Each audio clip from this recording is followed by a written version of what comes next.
What is up, everybody? And it's a Thursday night, and after a long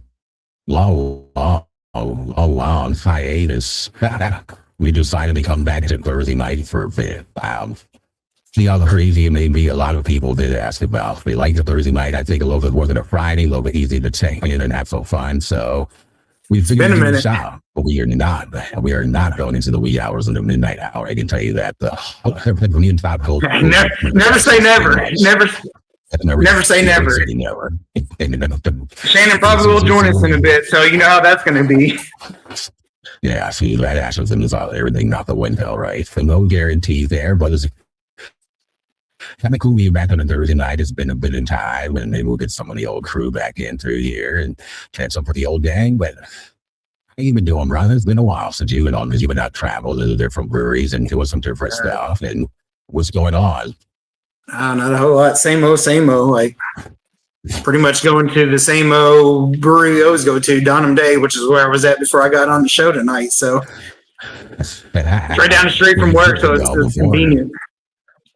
Do what? Well, you kind of flipped it, though. You kind of flipped it, because before it used to be our perpetual hop was like the big stop, but now you got for a little bit. So there's some new owners at Donham Day, right, which is on the same road, but just down the road from it.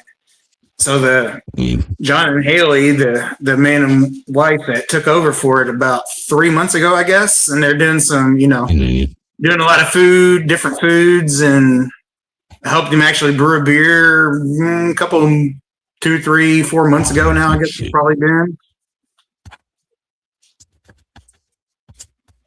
Come to while. So it's a cool little hangout spot. It's kind of like Cheers, where kind of the same old norms go in there, and everybody, and pretty good beer, and he's doing a lot of good food things. So it's becoming a little bit more of a lively spot than it used to be. Yeah. You put your hand into a little bit of the brewing there, so that had to be fun to kind of get the porter going. Oh yeah. That was fun. Hopefully we can do another one again sometime soon. And Glidell, the bartender there, he's great. Like he's really good. So like going there and bullshit with him and drink some beers and talk sports and whatnot. He's a Chicago native at heart, I believe. So. Okay, let me see here. Maybe it's on my end, and actually, my thing might be messing up. Let me double check it here, because KO said, "Good evening." Said I got some audio issues. I was gonna say, that was the other way. I was gonna ask you, I was like, you sound kind of sick on my end, like your voice isn't the normal. Oh, you know what? I think it changed my voice. So let me see. Kind of sound like James Earl Jones or something. little beery white. How there you go. Little beery white. Well, we were having some tech issues, and there you go. That's the right, Jay. Yeah, I hit a button, and I think it switched my voice off. I actually have a voice board here, and I think I hit something different. This sounds all right now coming through. Yeah. You sound normal now. You don't sound like Barry White anymore. So I could put on the Jesus voice. So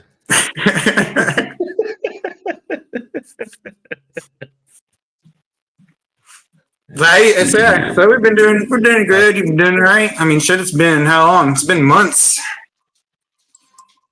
Yeah, it definitely has. That's a Jesus voice right there. So I was gonna say he just got really deep right there. now you're just fucking with us. Tell me more. Yeah, I am now. Yeah, I don't usually listen to those other voices, but I have some different ones that are there. So it's funny, the dogs didn't bark when they heard the Joyce's voice. So you're confusing them. You're confusing them now. Quiet down. It's Jesus over there. Yeah. Yeah. Church is in session, so you got to be quiet. Yeah. Well, thank you there, KO. Yeah, I was messing around here, something on a voice mod. Looks like it switched it up. What's up, Jason? The house, JSS. Cheers. And speaking of Chicago, I was watching the Bears for your Midwest stream last Saturday. Yeah, it was kind of crazy. Dave was actually watching it for a bit, but he kept having some issues, so he turned it off. And he pretty much, at the end of the show, thought the Bears were going to lose to the Packers. And what a big surprise he got at the end when the Bears actually pulled it out in a hell of a comeback, it seems. So, but Todd might be national championship for the first time for Indiana. Yeah, baby. Let's go. Hoosiers. First time, Hey. First time ever, national champion, possibly. He's last party money. So we're going to Donham Day on Monday, which are usually closed on Mondays. But for the last couple of weekends, he's been doing like a themed kind of food intake for it, and people bring dishes, whatever. And we've been doing shit on Sunday, for the games and stuff. But this week it's on Monday night, and he's doing. Which are, like I said, they're usually closed, but he's opening up for the game, and he's doing spaghetti for Signetti, the coach for Indiana's Signetti. Yeah. So he's having spaghetti for Signetti for the game. Yeah. So we'll probably be there watching the game. So or not probably. That's where we're going. Did you get a Wolf of Wall Street moment when he was giving the after game press conference at all? You know what I'm talking about? Yeah, I can see where you go. Yeah, sort of, maybe a little bit. Now looking back, I was like, okay, maybe.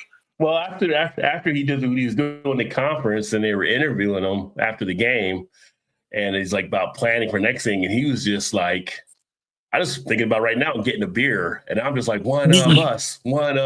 Yes. He's like, well, I got a beer. I'm going to go home and drink a beer, and then we'll figure it out later after that. And I was like, all right, sweet. He's totally one of us.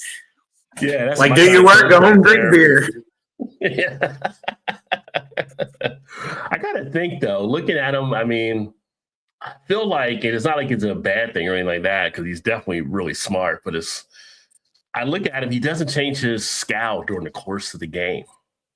And I'm like, he's got to be on the spectrum. I'm just thinking he's got to be there. Like he's just like freaking Rain Man out there on the sidelines. Like nothing surprises him. He doesn't lose anything. He just stays focused right in. Like have you ever seen the memes of him where it's like, I don't know, it's probably like 15 different pictures. It's all the same picture, and it says happy, sad, mad, glad, whatever, and it's the same look no matter what. It's always the same. Like it's no different what it is.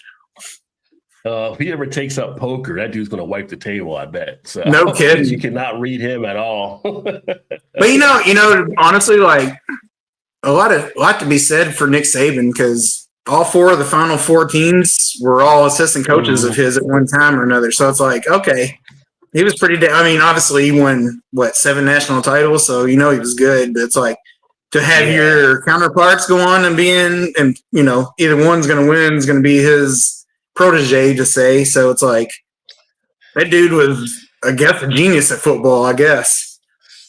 Yeah, to think of him and to think of his coaching tree.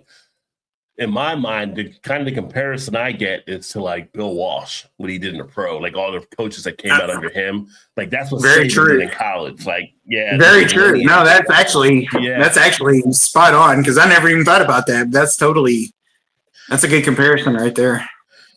Yeah. They could call this the Saban Championship or so, but it'll be kind of interesting because it's like I'm pulling for Indiana, I'm pulling for your boys, but one of the biggest sideline things this year is seeing Mike Irvin just all coked up, whatever. Just out there like he's right, like he's back partying in the '80s. No kidding. He's wild on the sideline. Yeah, you feel like Luke and Two Live Crew going to break out pretty soon with a song or something there. He's just partying it up. So good for him. They're happy to see you. To be honest, and not just because I'm a fan, but I think if push come to shove, if both teams play their game, I think Indiana's definitely the better team, and I think they would win. I think something kind of silly, off-beaten will have to happen. And I could be totally wrong. Like, it could come down to like a last-minute field goal to win it or whatever, and I could totally see that happening because, not to diminish Miami at all, but I'm just thinking I think Indiana's on the path to where it's like there's nobody going to get in their way. And they're just so fundamentally sound, and they do everything from A to Z, the right way. And I just don't think I just don't think there's going to be any rattle in them. Hopefully I'm right, but I could be totally wrong. They could lose by 40 points. Who the hell knows, you know? Yeah, well, Indiana does not usually beat themselves, and Miami does have some issues with some of the penalties at times that kind of do beat them up at a point. So they got to stay under control. I know they were talking about the line differences, and I guess Miami's D line is bigger than the O line for Indiana, so that could be interesting. The fight in the trenches. But Mendoza, I mean, the last 2 games, dude was just out there like butterball carving turkeys up. He was just smooth and he had more touchdowns than incompletions. Like, who does that? Like, yeah. See that at? Yeah. So. And he's been that way for a good part of the year too. It's like it's crazy. Like, that dude's just to kind of come out of nowhere per se, like, and just doing what he's doing is amazing. Yeah. And plus, Indiana having the underdog story is just, they don't have a bunch of 5 and a bunch of 4. They have some 3s, maybe a 4 or 5 here or there, but it's mainly like it's a workman's. Oh yeah, no, they rely on each other. They have 0 5. They have 0 link mentality. Yeah, they have 0 5-star players, and I think maybe 4 4-star players, and the rest of them are 3 stars or less. Yeah. Yeah, so I saw like a stat on that or whatever. I was thinking, geez, that's crazy to think. Yeah, Kale said, did you see Indiana doing this before the season start? I know they did decent last year and all. I did not see it. I mean, they had one of the best turnarounds ever in football from the last 3 years to now, because this is their 3rd year, right? Shit, the last 3rd year. Well, this is only a second. They read runner up. They got close. This is only a second. It's only a second season. Okay. So last year, and there's only 2 losses. I don't think anybody. And there's only 2. Yeah, and there's only 2 losses in the end, and was the championship game last year, Notre Dame and Ohio State. They lost both of those guys last year, and that's his only 2 losses at Indiana so far. I mean, that right there in itself is pretty damn good. You know what I mean? Like. But no, I didn't answer the question. I did not see it coming. I didn't see it coming. I thought at least been 3 or 4 years before. I mean, NIL just changes everything. Like, you can just go out and get, I think I saw like Mendoza is making like $2.5 million NIL or something like that. So it's like, it's basically semi-pros or minor league for the pros, I guess you could say. But you look at the NIL of Indiana versus out of Ohio State or even the U or USC. I mean, they're not going to get that. They don't have the huge number up there. They got a decent number, but they don't have the huge numbers, right? So you're right. They still, still got to get the right people doing stuff. But I didn't know Mark Cuban graduated from Indiana. I saw him. He was a graduate there. And he used to never have anything really to do with them as far as that kind of stuff goes until the last maybe 7-8 years or whatever. And now he's apparently a big donor for the NIL now. Seeing all this is like, okay. It's like, why not want to have one of the richest men in the world be on your side, Yeah, I mean, he's not doing as much now with the Mavericks at all. I think he's like a minority owner in that. So, he's probably got some time on his hands. He's not on Shark Tank. He can put some money into the university. So. Right. That's not a bad thing. Richer people in the world. That's part of your alumni, right? Absolutely. Absolutely. Yeah. But speaking of, we are going to drink some beer here. Did you crack a beer open yet, or you got something lined up there? Is that I just did. That's the crack. Did you hear it? I did hear the crack there. So what did you crack open? So my cousin Pat gave me this mixed 12-pack. I can't remember if it was right around Thanksgiving or if it was for Christmas time, and I forget. But it's has all kinds of different styles. So this one is one of those from that mixed pack, and it's an IPA. I can't put it over here. There you go. Yeah, it's Imperial IPA. And who's the brewery on that one? That is. So I'm trying to. So that's what I was getting ready to look at. I was like, brewed by ABW Virginia Beach. Have no idea who that is. Do you?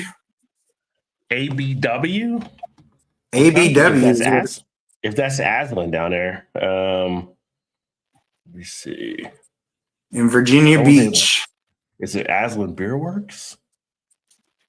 Oh, No, you know what? It could be. Aslan Beer Company was ABW.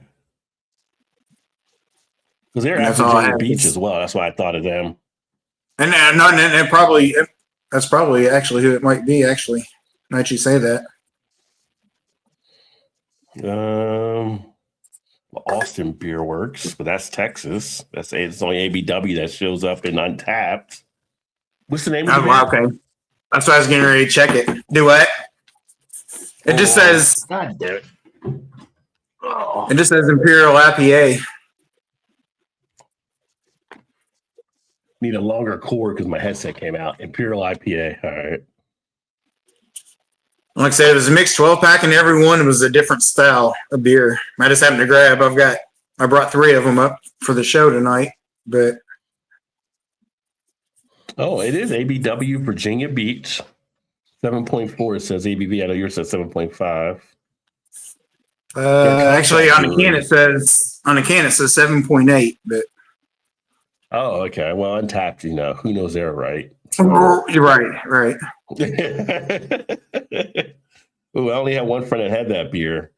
I'll wait to see what you think of before I tell you what he rated. Is that what it looks like though on there? Yeah. It's okay. Here's a picture. Oh, okay. All right. Yeah, it's the same one. So just by what you just said, I'm assuming it was not a good rating, but. I'm not like Yeti, so you probably read that. So no, I haven't looked yet. I haven't seen it. So. Okay. I'll get my nose down in there. Oh, okay. So it's actually, I think it was sold. Tyler that rated it got it from Aldi, so it's one of the Aldi beers. It looks like. You know what? Now that you say that, I think that is where he got it from. Now that you say that, I think it wasn't one of their Aldi beers. Yeah. Mixed pack. And then, like I said, it has a stout, it has a porter, has a Hefeweizen, has like some sort of wheat beer or whatever. So I just grabbed a couple of them. And I was like, and I've had a couple, 2 or 3 of them already, but let's see. Now, I will say the overall general consensus is better than what he rated it, though. So it might just his take, maybe. I feel like let me have another sip of it. Like it smells kind of hoppy, but middle for well, if we were talking about that is the metric in the imperial system, right? Yes, alcohol by weight everywhere else, but here in America, ABV. Well, in Canada too, though. Cheers to you, my friend. I don't know if somebody were to give this to me blind that I would say an Imperial IPA.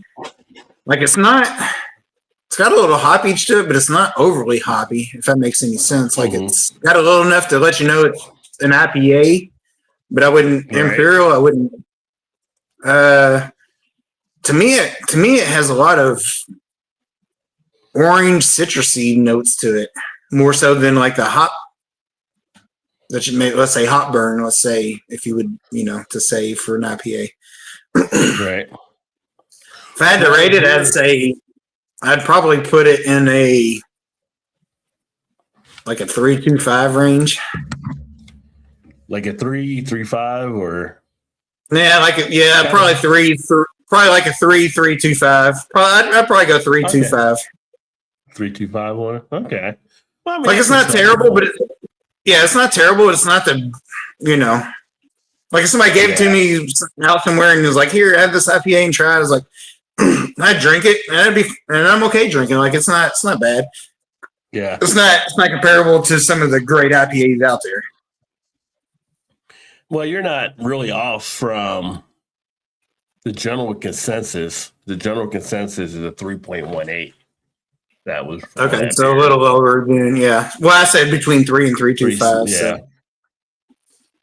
Yeah. And then Tyler rated a 2.30 though. So 2.30. Okay. Cheers on the top.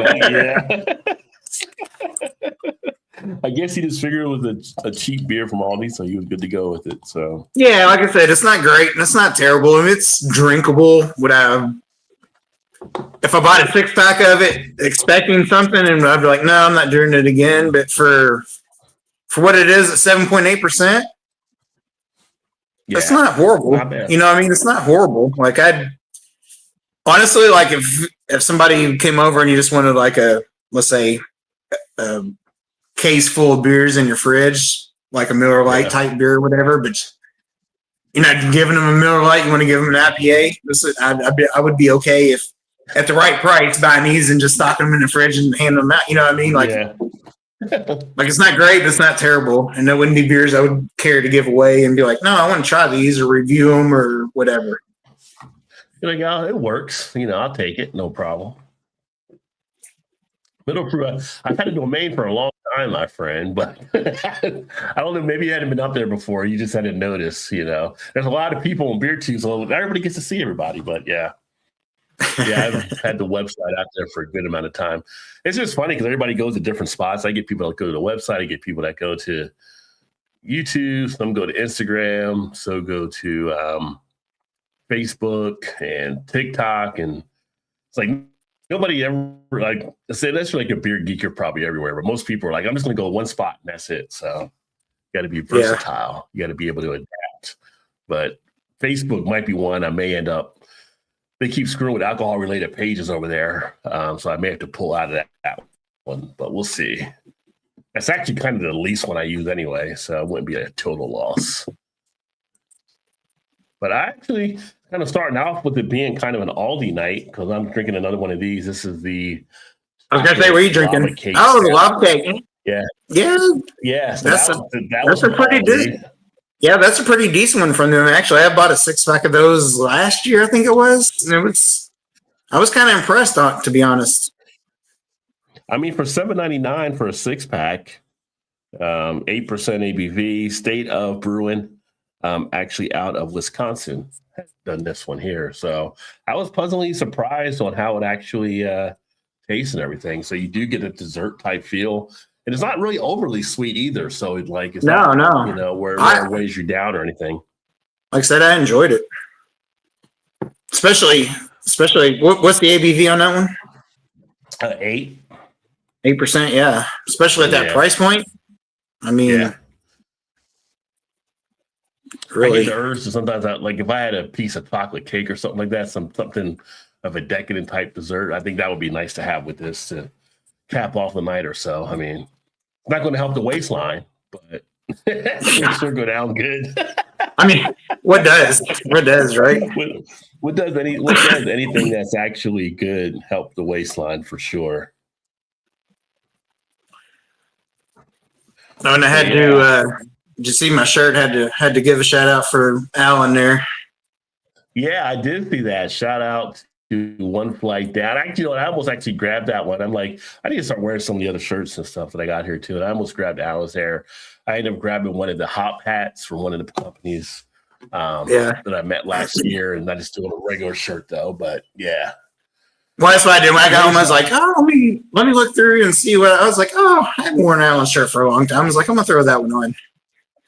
Yeah, I got Dave's shirt, Alan's shirt, Brian's shirt, Beer Man's a hoodie. Then I got like Afro Beer Chick shirt and Brew and Black Chicago shirt. Although I did their glass on the video last week, and a lot of the Beer Fest shirts. So, which I need to. So we couldn't do the volunteer thing because they went so quick. Are you thinking of coming up to Beer Fest or not? Or in February? Well, you said it was sold out, didn't you? No, the volunteer stuff was out. Oh, the volunteer stuff was out. Oh, yeah. As far as going, I don't know. Yeah. I'll ask Shannon and see. Are you going? I'm thinking about it. I was waiting to see what you guys might want to do for that because it's always a good time, as you know. It's back at the Duke Energy Center, which is nice. So when is that? February? Is it the first weekend or? Yeah, I think it's February 7th is when they have that. That's what I was thinking. It was early. Yeah, it's the 7th. So that's why, yeah, so we're getting close. I mean, if you're not, that's fine too. I just I mean, because we also got when she said they were sold out for the volunteers, never really thought about it anymore. But if she wants, yeah, I mean, there's a very good chance we might come down. If you're gonna go, like, whatever. Yeah, well, we get within a couple weeks afterward, I think, is when we have Bachfest up here too, which is fun. Oh, Like with the I might parade, all that kind of stuff. Hey, you're right. See, you can just drink as you go. So I might rather come to that instead. I mean, I haven't gone to Bachfest yet, so that would be something to look at there. I mean, if it's something that you might do for sure, because I'd like to hang out with you too while we're there. But I was talking to Cincy Brew Dads, and I think they were going to go to Bachfest because they wanted to get that off their list of stuff to do. And I'm like, you know what? I haven't been there yet either. I need to do that. No, that might be. I might actually rather do that, to be honest, because yeah. I mean, that was the Bachfest that you came down to last year, right? Right. Yeah, I was going to see when they actually have that this year down there too. They might come back down for it. Because I was thinking it was early March or something, maybe. Yeah, this Bachfest here, March 6th through 8th. So a little bit more time. Oh, that one's in March. Okay. So I'm thinking it was about the. You know what? I'm thinking we had ours here. This was in March as well. Yeah. Yeah, it was. I was thinking we had ours here, and yours was maybe the following weekend, if I'm not mistaken. Now that you say that, I'm thinking that's what it was. Well, if you come up to Bachfest for that'll be my pre-birthday weekend actually, which will be in the ninth. So maybe Bachfest works out better. I mean, I do. I mean, honestly, if we come up there, we'll probably do it here also, just because it's here. So we might do it both weekends. Who knows? If it's on different weekends, it may happen. May happen that way. I'd say. Yeah.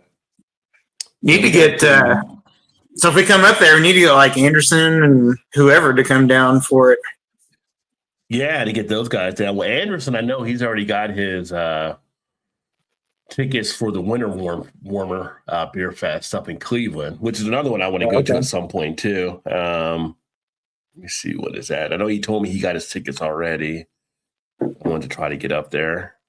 Yeah, because I was so bummed because they were coming for the 450 Beer Fest last year, and something came out and we couldn't go, so we ended up not being able to go. Even though we had our tickets, we just ate the ticket costs of it, whatever. But I was looking forward to meeting up with him or whatever.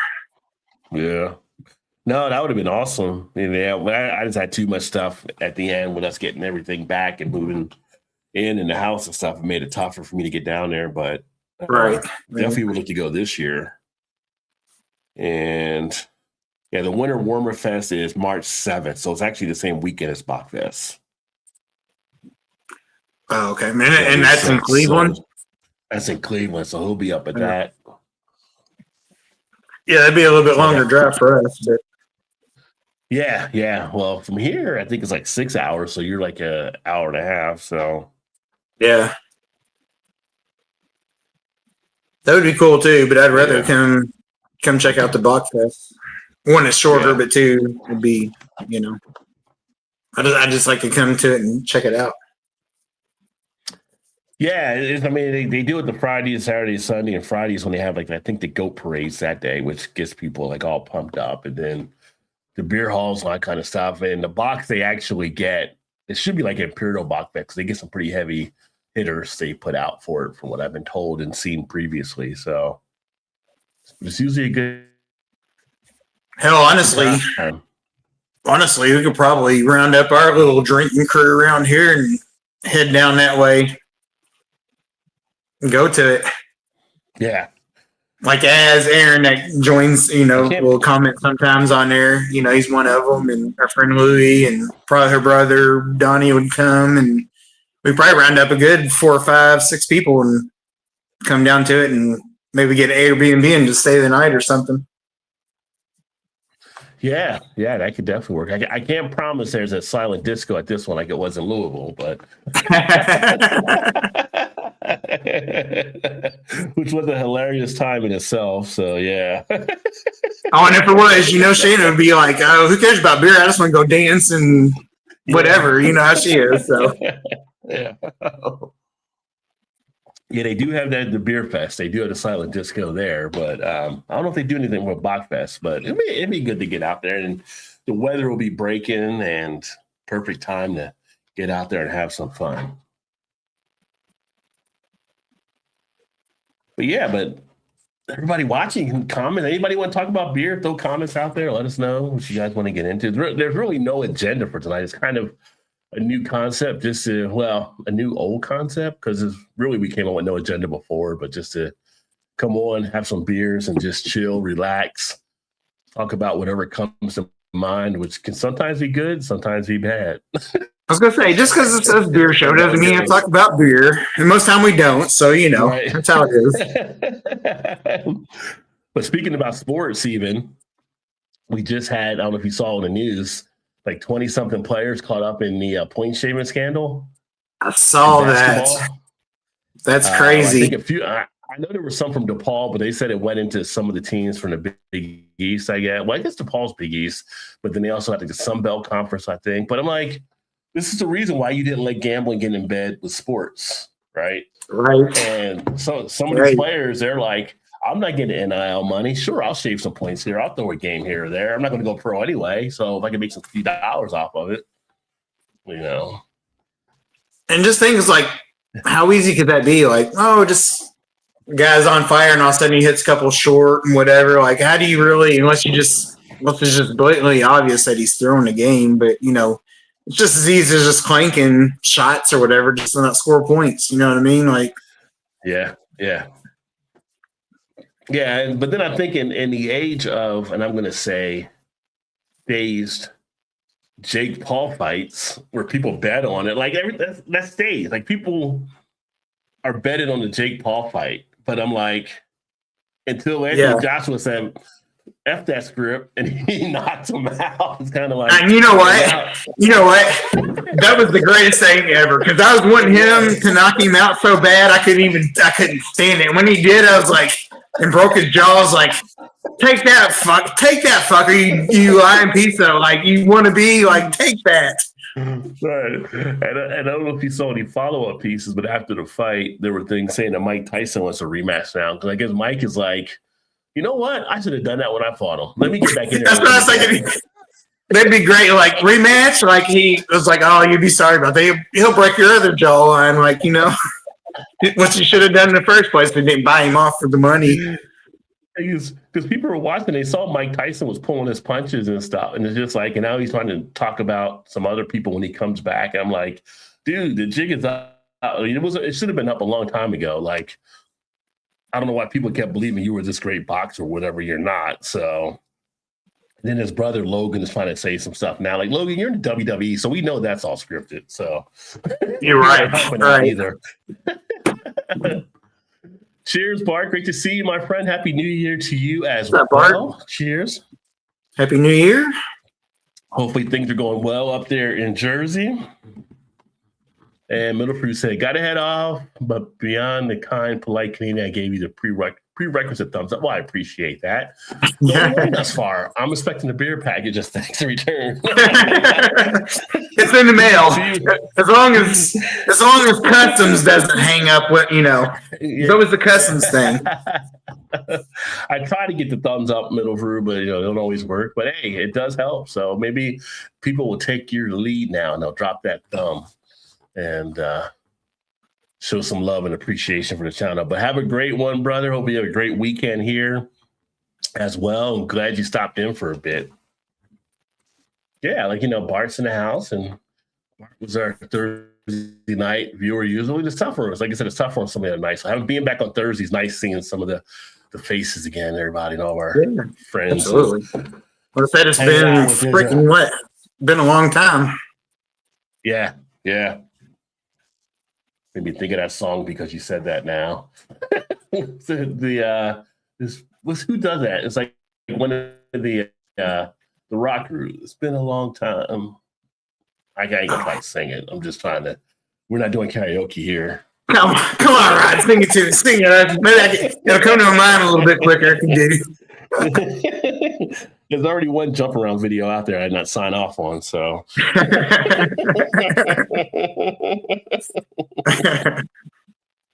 Oh man, I have no idea now. Trying to think. Unless I'm off on it. No, not Louis Armstrong.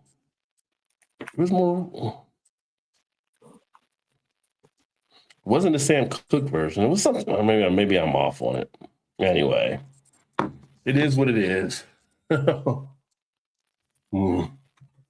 Bart said, all good in the swamps of South Jersey, but very cold. You know, it's funny. I was talking to someone about South Jersey.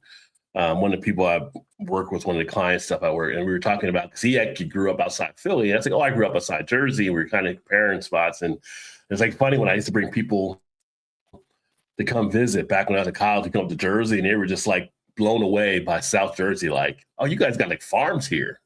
Like, we thought it was all industrial like buildings. And like, no, that's just like North Jersey. That's just Newark and, you know, Patterson and all that kind of stuff, and stuff you see like with the power plants. Like here, it's like we got cattle, we got corn, we got all kinds of stuff. I know it's funny you say that, because like you think New York, you just think of the big city. You know, when you go upstate New York, it's like totally just like green and like, okay, this is actually a state, not just a big city. Yeah, it's like and you and you tend to forget that. You know, you just think New York, you just automatically think of like, you know, Manhattan or whatever, and it's like, no, there's a whole state there that's not even close to that. Right. Yeah, so the good old swampland. I've got the Jersey Devil up there too, which is the lore. That's like the local, what do you call it? Like the little local legend horror type thing, the Poconos Jersey Devil. I guess every area has a little bit of a creature of a lore type thing or something, you know.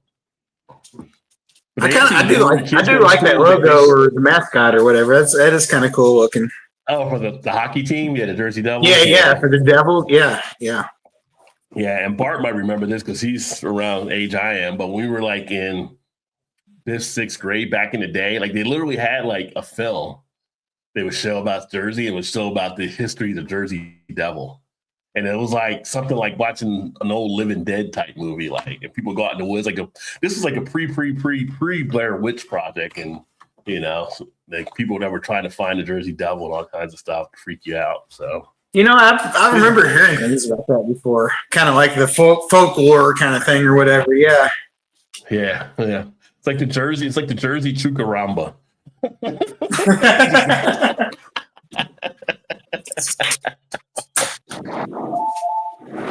Good old Jersey. Yeah, shoot. Dog go out in that cold. Dog will be like, okay, I'm done. Open back up. Nah, yeah, and it's funny when it's cold. He doesn't stay out there very long. Usually, you have to holler for him to come back in. He usually goes out and does his business, and next thing you know, you look up and he's at the door. Wait, you know, like, let me in. It's fucking cold out here. I'm being abused out here. Yeah, Bartsy, he remembers that.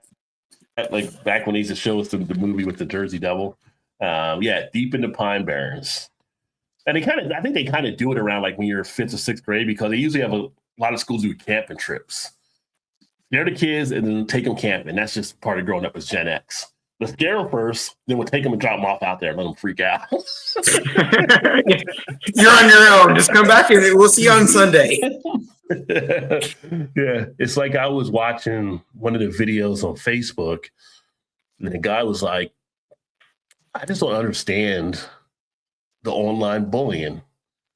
And this was like a guy like around our age. He's just like, you're online, someone's bullying you, you can turn it off, you can change social media, you can do this or do that. He's like, when we got bullied, you literally can't do anything if you're getting punched. You're getting punched. Like, you got nowhere to go. Like, our bullying is so much more physical. It's like if somebody tries to intimidate you on the computer, then turn off the computer and you're done. You know? So, right. How he was kind of breaking it down. Like, I don't get it. So, but I'm kind of like have their own hazards. I'm kind of like, if they're punching you, is it really bullying? Yeah, you're just getting the shit kicked out of you. Not really bullying. You're just getting beat down. I feel like bullying's kind of like, torturing sort of, and just, bad mouthing it, whatever. But, when it comes to physical, I mean, I guess it is a form of bullying also, but it's not what I think of when I think of bullying. I just think of somebody just pushing somebody around, Yeah. But it's like when we were kids and you go to school and someone took your milk money, that was like, you got bullied by the local bully or whatever. Like, no, I got robbed. Yeah, right. I had an item. I no longer had the item. I got robbed. There's no police report when you're a kid in school, though. Do you fill out or anything? It just happens. So is that like the modern day robbers? Is that what you're saying? No, they're just bullies. They're not robbing. They're just bullying people. Well, when they're in school, you know what I mean? Like that's like their on-the-job training for later. Yeah, if you're bullying in high school, we know what you're going to be. You're going to be locked up in jail in about 10 years. Like, they didn't go to shop class. They just went to the cafeteria. So. Yeah, never had money, but took your money to buy, get their lunch and whatever. So. Yeah. It's funny. As earlier I was watching, and it was a cut up version because it was on regular TV or whatever, regular cable, but it was The Departed with Jack Nicholson. And it's Depart. Well, you've seen Departed though, right? I think everybody's kind of seen The Departed. Oh yeah. And it's like Matt Damon trying to calm Jack Matt Damon, down or whatever. And he's like, Departed. That was a great movie. And Nichols was like, I haven't needed money since I robbed so and so in third grade and took their milk money. I've never needed money. Like, that's he started out as a bully. Now he's a crime boss. Just all part of the program. Departed. Yeah, Departed was great. That was a good movie. It's like Henry and just let him out. Now he's scratching at the door, wanting back in. Yeah. See, he's just like, it's fucking cold in here. Let me in. He's like, you crazy in there? It's cold. And usually you have to yell for him to come back in. During the summertime, he's out there for hours. Oh, running around like crazy. Yeah. I saw some of the people in the winter with the snow, like they were saying they were getting police called them because they had like huskies. Huskies are built for that. So huskies are sitting out in the snow. Oh, yeah. Like, you need to get your dog in the house or whatever. And they love that. Yeah. Yeah. And they call the police come out and it's just, dude, like, the dog wants to come out. The dog doesn't want to come in. So, yeah. It's like, mind your business. You don't know what you're talking about there. Right. Chocolate Crown Royal. I haven't had Crown Royal in a good amount of time. I haven't tried the chocolate, and I've seen it, and I want to try it, but I've never. So are you drinking it straight is the question, or are you mixing it with something? Oh, yeah, good question. Because I've heard drinking it straight is not great, but mixing with other things is pretty damn good. So I was just kind of curious. Well, I sent that picture a while back in our other group there on Instagram when I saw that tequila that we had. And I was like, oh, Todd knows what I'm talking about, like that with the Cafe Negro or whatever. We got a party source.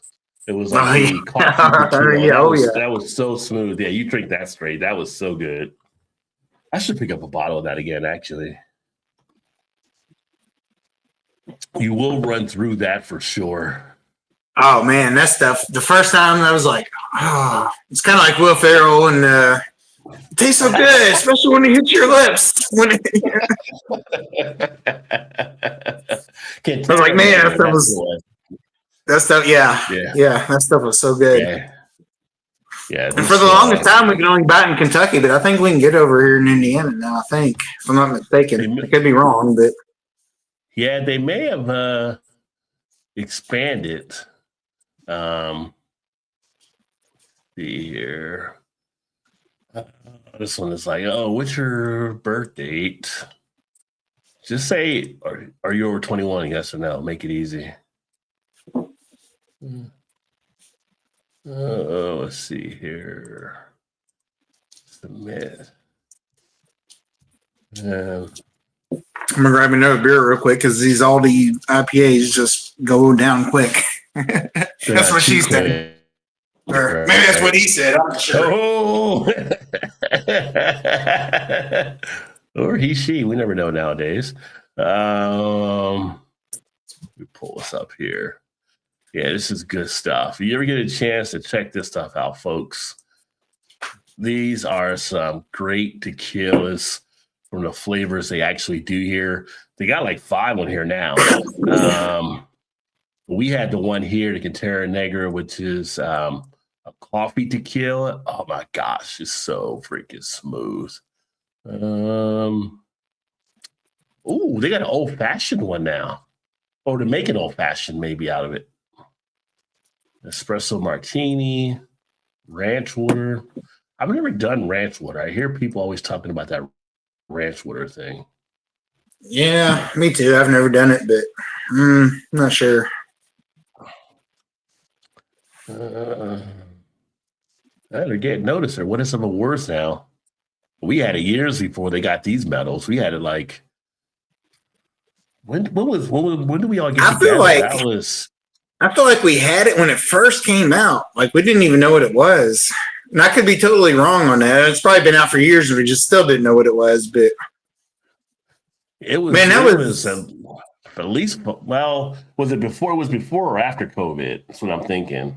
Oh, no. Let's see. No, it was before because when Joe and Eric was down, right? Yeah, that was before. So that was like 90 or 2018, 19 probably. Yeah. So we were ahead of the curve when we first had it there. I was showing that video, that moment we had always people like starting to try it out because we were telling them, you need to come try this tequila. Like we had people lined up in Party Source that were just like going there. And Joe's dad was like he was fascinated with the Jack Daniels women. Of course, yeah.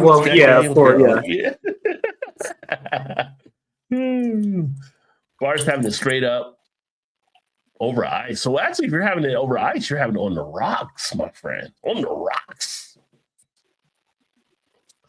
And not too sweet. I like it. There you go. Oh, there you go. So this one is the next one up. It's the Spiced Winter Lager. Oh, Spice Winter. Spicy. He likes it spicy, folks. It comes in at 5%. So, not hating ABV so far. No, he's at 5%? Yeah, 5%. You got to kind of go low. Well, which is not a bad move compared to where we used to go high all the time. So the next one's a stout that's coming up. So we'll see what that one comes in at. So shout out to KO. KO said, "Thanks, guy. I got to split and get to my homebrew club meeting. We meet back at the back of a brewery and share good feedback on each other's beers. Go Hoosiers! Well, nice. Enjoy. Hey, KO, if you didn't see my video or my live stream earlier this week with Blue Lock's Malt House, check it out. I mean, we were talking about some stuff with home brewing too, but they got some pretty good stuff happening with their malts. That was actually a really fun interview that we did. I almost this one kind of smells like got a hint of cinnamon or something on it. Almost kind of smells like cinnamon donuts. Now coming to the stage, we have cinnamon. Now on stage. Cue the music.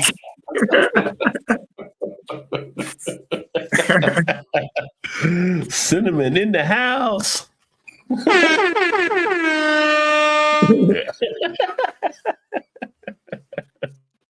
Tip your waitresses and bartenders. Don't forget. Right. Funny stripper days ago. It's not bad.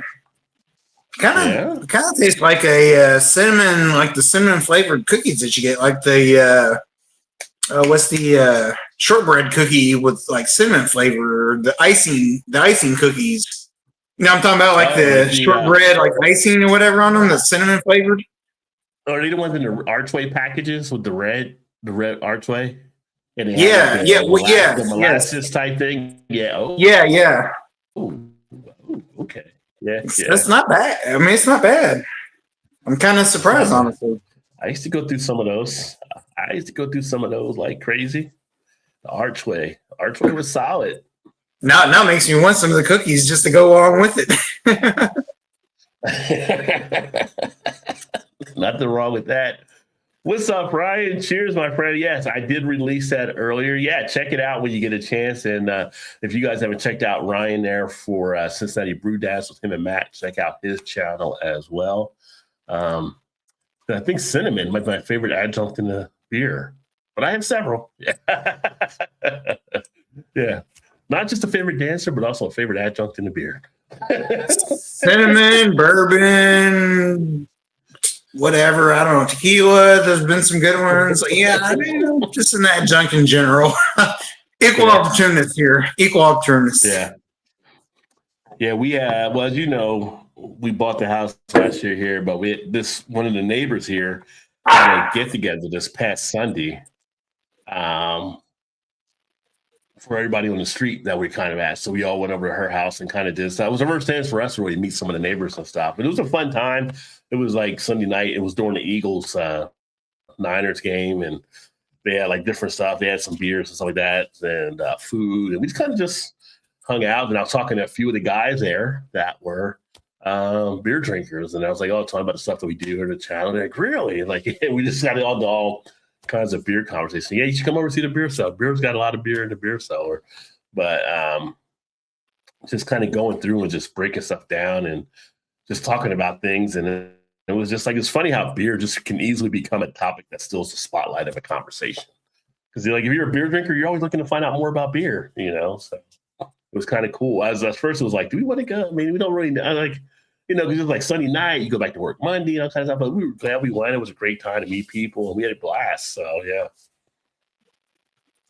So I have to say this real quick. So Shannon's still at Donham Day Brewery. So because I told him, I was like, I go home and do our YouTube hangout tonight.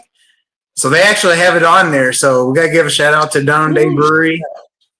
Lydell, John, Haley, Lydell, the bartender, Lydell and John, the owners, and of course, Shannon, Louie, and our old crews there watching. So, well, tell them to comment on some of their beers they like, the beers that are popular beers or something. Tell them to. Hey, there you go. Yes, comment and join in. And we'll read them and talk about the new brewery they launched. Yeah, so John and Haley just bought it maybe 3 months ago. I'm not sure if it's been 3 months quite yet, but I think it's probably pretty close to that. And he's doing a lot of. He's a food background, so he does a lot of stuff on Sundays where he does a lot of food, and he's been doing like a lot of football things. Come watch football and hang out and drink, have $1 wings or whatnot. And they're doing a lot of good things at that place for sure. We need to set up a live stream with them and do like a food and beer pairing show. Oh, there you go. Hey, yeah, I'm just saying. We can totally do that for sure. We can set something up. You guys are watching. Reach out. Shannon has the deets. We can set it up. So I'm saying she's right now, so they can comment as we're going. So yeah. Then when we get down there, we'll have to visit that one now too. And we got Vanessa in the house. It's been a while. Well, Vanessa's actually popped up. She's seen you for sure. And says hello to everybody. Of course, she's got to say hi to Shannon, even though she's not here. But I'll let her know. I'm just teasing, Vanessa. I'm just teasing. I'm good. How are you doing? She's trying to wish Shannon into it. Is what it is. I know, right? It's like, hey, man, if I say Shannon 13 times, Shannon will appear. So yeah, right. Exactly. Yeah. But what will appear next is another beer for me. That's for sure. Let's see. As I reach into I feel like Blazing Tazzle. Excuse me while I whip this out. Hey, but it's not you have the beer fridge right there, and you just turn around and just grab one now. So it's you haven't seen the beer fridge here and the beer fridge there. The beer fridge. Yeah, well. Two of the beer fridges now. Company gave me like these bonus points at work, and I'm like, what do I do with that? Oh, I can get another beer fridge. So now I got these down here, which leaves less after having the beer cellar. As I always say, it's like, I don't have a problem. You have a problem? I don't have a problem. Do you? My only problem is you ask me if I have a problem. Exactly right. Yes, exactly. Well, good luck with that, Vanessa, on buying a new home there for you. Yeah, good luck. There's Aaron. There he is. Yeah, we were talking about you just a little bit ago, my friend. Great to see you. Hopefully, I do so I don't have to move yet because you have the house there where you were setting everything up. So hopefully, it does work out because you put a lot of work into what you have there, Vanessa. So I'm hoping that's the situation. But knowing Vanessa, she could build like a log cabin in like 2 days and be like a 4-story house or whatever, and still serve food and breakfast and whatever. Like, Vanessa, she does. That's what she does. Yeah, she can do it all for sure. I feel like there should be a folk song about Vanessa Kitty. That should be something that should be out there. So, you know what? It really probably will be.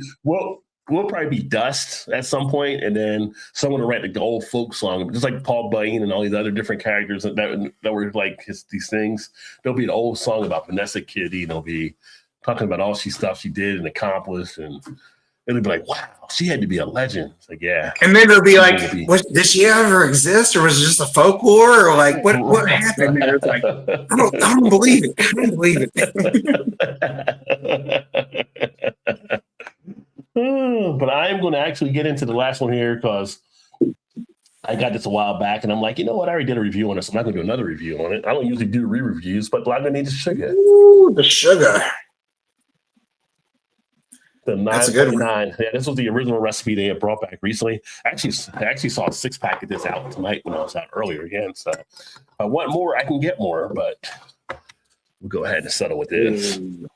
Yeah, so it's funny. I was talking about getting together with the people on Sunday. It was like somebody had got a Yingling out the cooler because they had Yingling there. They had Yingling, Rheingeist, a few other different ones. So there was a good selection. Definitely a good choice for the people there because you know what they're going to drink. And they were like, how do I open this? Like, I'm just like, here. Like, I have my key ring. And they're like, you carry a beer opener with you? I'm like, I do beer all the time. You got to be prepared. I was a Boy Scout. You got to have a beer opener by yourself at all times. Don't leave home without it. Yeah. They were don't leave home without it. It's like, you got a beer opener on you? Like, yeah, that's what I do. Actually, the better question is like, are you really asking me that right now? It's like, why do you seem so surprised? And then I was like, stand back. I'm professional. Why I opened the beer for the guys. So. Right. Give it Very true. Kilmer twirl and threw it back in my pocket. Give the old spin, like, hey, yeah, go. From the old tricks. Always have a beer opener on you. I should put that on a t-shirt, actually. That might be a new t-shirt design. Hey, there you go. There you go. Instead of always be closing, always have a beer opener. Never leave home without it. Never leave home without it, for sure. Never know. I mean, shoot. Some of the stuff we see nowadays, you're going to be drinking a lot, probably. So better keep one around.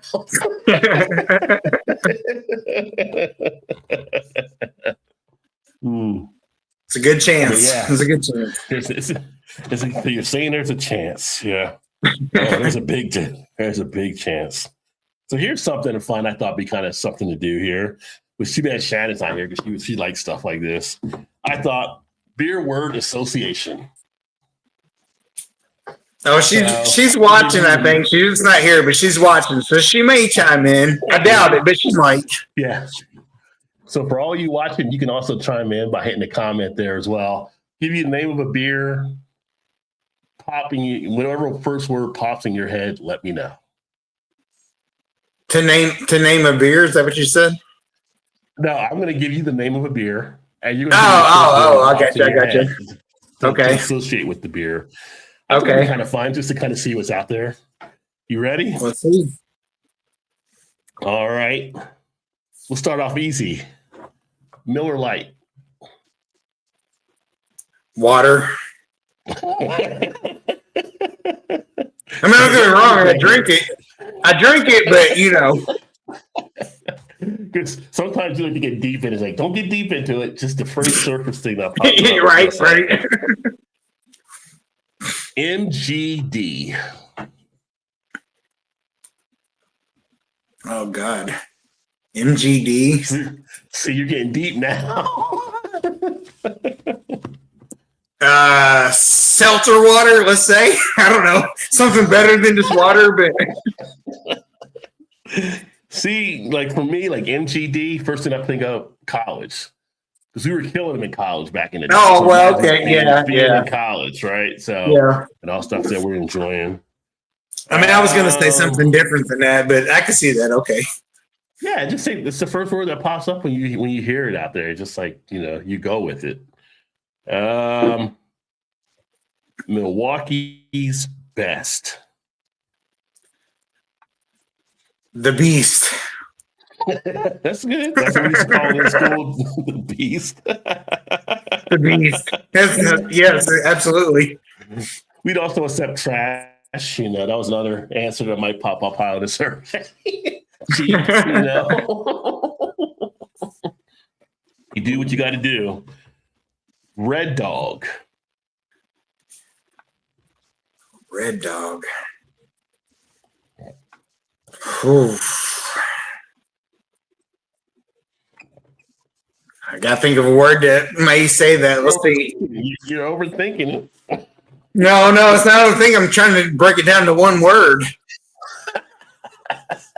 Can I do like 2 words, maybe? You can do 2. Look at Bad decisions. Yeah, see, he's overthinking it, Shannon. Yeah. Bad decisions. Ooh, Ryan said Miller Lite pass. Milwaukee's best, Dad. Oh, that's a good one. That's a good one. Yes. Yeah. Yeah. No Miller Lite for me would be Dad for me, but yeah. So what did you have for Red Dog? Bad decisions. I can actually see it, man. I can see bad decisions on that one. Because that was, back in our day, that was like the first. Well, maybe not your day, but my day. Well, we're not that far apart, but Whoa! Let's not take shots, right? Sorry.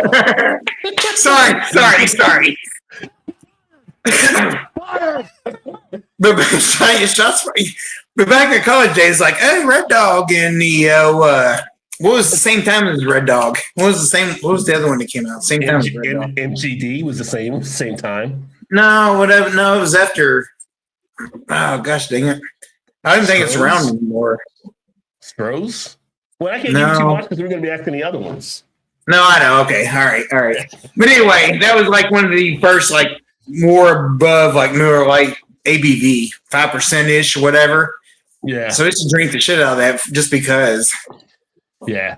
Well, like when we were in college, I mean, at the bar, that was like the local. That was like the thing when they came out with it. I was like, I said the hookup beer, but it's the beer you would drink if you're trying to hook up and all kind of stuff because it had the higher ABV, right? So, right. Miller High Life, the champagne of beers.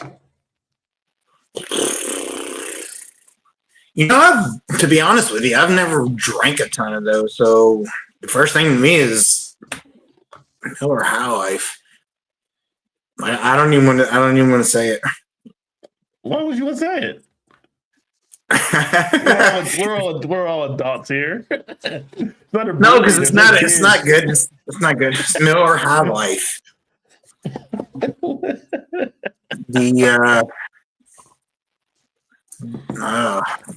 The box wine of beer. Let's say that. I like that box wine of beer. Instead of champagne, the box wine of beer. That was funny for me because for me it's grandparents, because that's why when I was a kid they used to drink back in like the 70s and they could give me one of those little Miller High Life, and that's what they would always drink. So like Ryan had said Dad, like you said, it would have been Dad for the other one. That's what they were kind of like, grandparents were kind of drinking that. And that's the first I started getting sips off. So I'll probably say more nostalgic than anything for me. There you go. No, that's a good one. Yeah. That's a good one. Yeah. Cheers, Sam. He said Red Dog is a great Australian film. Film. Let's see here. Colt 45. Colt 45. I mean, the first thing pops to my head is, it's not one word, but Billy D. Billy D. I definitely see that as well. You want to kind of say smooth, but if you had Colt 45, you knew it wasn't smooth. So Right. yeah, but Billy D being on it. And I just remember that for the commercials, that's what I like said, you know, too. Billy Billy D D doing was- the commercials. Yeah. Yeah, there you go. Yeah, Billy D. Yeah. And the funny thing back then, when it was like came over, like Colt 45 used to actually have a little bit more of a glamour tilt to it, and then it kind of got ran down. So kind of interesting because when Billy D was kind of doing it, it was still seen as this smooth type beer kind of drink like that and everything. And then, Yeah, I always felt like when he was doing that, it was kind of like a higher class beer or something. You know, like they made it seem like it was a, you know. At back then it was. I mean, you would pour it into a glass, you know, nobody was taking it from the bottle type thing. And it was kind of seen with the higher ABV being a little bit more of a bigger drink for, you know, someone that wants a little bit more, I guess. And then over the course of time, it got in the whole 40 type stuff. So yeah. But at one point, like Colt 45 was actually seen to be pretty decent. Vanessa said, should you drink MGD on a throne? Wrong. Oh yeah, I don't think anybody drink MGD in a throne. Now I wouldn't think so, but maybe. But then I mean, it might get you to a throne later in the night if you drink enough MGD. That's why you might be in the throne with some of the beer shizzits the next day. But yeah, I was gonna say the other kind of throne for sure. Yes. Mhm. But I remember the night teaming up with NASCAR and okay, a whole bunch of wind behind him, and then it kind of went flat. Like people just got off of it. Let's see here. Vanessa said rented beer, but I don't know what was rented beer. Was that the Miller? Probably MGD, I'm sure. Probably moving up the strength scale. Well, Red Dog did. And with the cheers, I'm going back seeing all the stuff here. What is up? No, a Natty Light is best bang for the buck. 4.2, same as Bush, but less expensive. Well, is it though? I mean, you definitely get a big can of it for that price. I mean, honestly, he's not wrong. Like, he's not wrong if you're going down to that style of beer. Yeah. Like, it's not wrong. Honestly, I mean, like, Natty Light's not bad. I've done my share of Natty Lights. In fact, for a point, I was on the Natter Day train. I was drinking that during one of the summers. It was like, this Natter Day, not really that bad. It's like, you know, yeah, it's a Natty Light product or whatever, but kind of digging the lemonade type thing. Although I hate shandy still. Figure it out. Well, I remember doing those. Like, okay, it's not bad. Like, it's not terrible. It's not great, but it's not terrible. But you know, it has its moments. I'm not a shandy person, so I was like, yeah, not for me. Yeah. Like Lottie Kugel's summer shandy, I will still drain pour it. It's just not for me. But you know, right, same here. Yeah, same here. Everybody got do you. But Noah, welcome to the channel. First time I think you've been here, so great to have you along. Let me see here. The beer to have on a desert island or naked in a fray situation. Well, there's some beer you can have on a desert island that will put you into a naked and afraid situation. Very true. Very true. Cause and effect. Goes back to Wolfhard old school. We're going streaking. Like, what did he drink tonight? It's like, come on. I just watched that movie the other night. It's like, oh, this is freaking great. It's like, come on, we're going streaking. And turns around, I was like, nobody's there. It's like, come on, Frank, what are you doing? Like, they're all kind of like, get in the by van. yourself. Yeah. Beer on a desert island. What do you got for that on a desert island? I mean, it depends on how long you're going to be on a desert island, because if you're going there just for a night, it's going to change if you're stuck there. So it just depends. If I'm there for a long period of time, I'm going to say probably like Miller Lite, Bud Light, just something easy drinking or whatever, just something light, lager, whatever, you know what I'm saying? Like, just something you could drink 10, 12, 15 of every day and be fine with it. You know what I mean? Like, yeah, but I was thinking you have to have something I guess if you can tolerate it, you won't get tired of it. It's the big thing. So like an easy drinking type beer makes sense. I don't know. For me, if I was on a desert island, because I used to like, some of the Belgian beers are my favorite to have, but at some point you might get fatigued on those. And well, that's what I'm thinking. Island. That's what I was thinking. It's like I couldn't do an IPA, I couldn't do a stout, couldn't do, something light, refreshing. Yeah. But you're still drinking a beer, but nothing like over the top. Nothing over the top. Yeah. Here's a weird one. If I was on a desert island, one of the beers I would actually not mind having would be Dogfish Head Sequence Ale. In that type of environment and having that, like I feel like that's always something you could just drink and deal with and be good to go and get some nice flavor out of. But doesn't that have like sour, not too tart. It's got a little salty vibe to it though, doesn't it?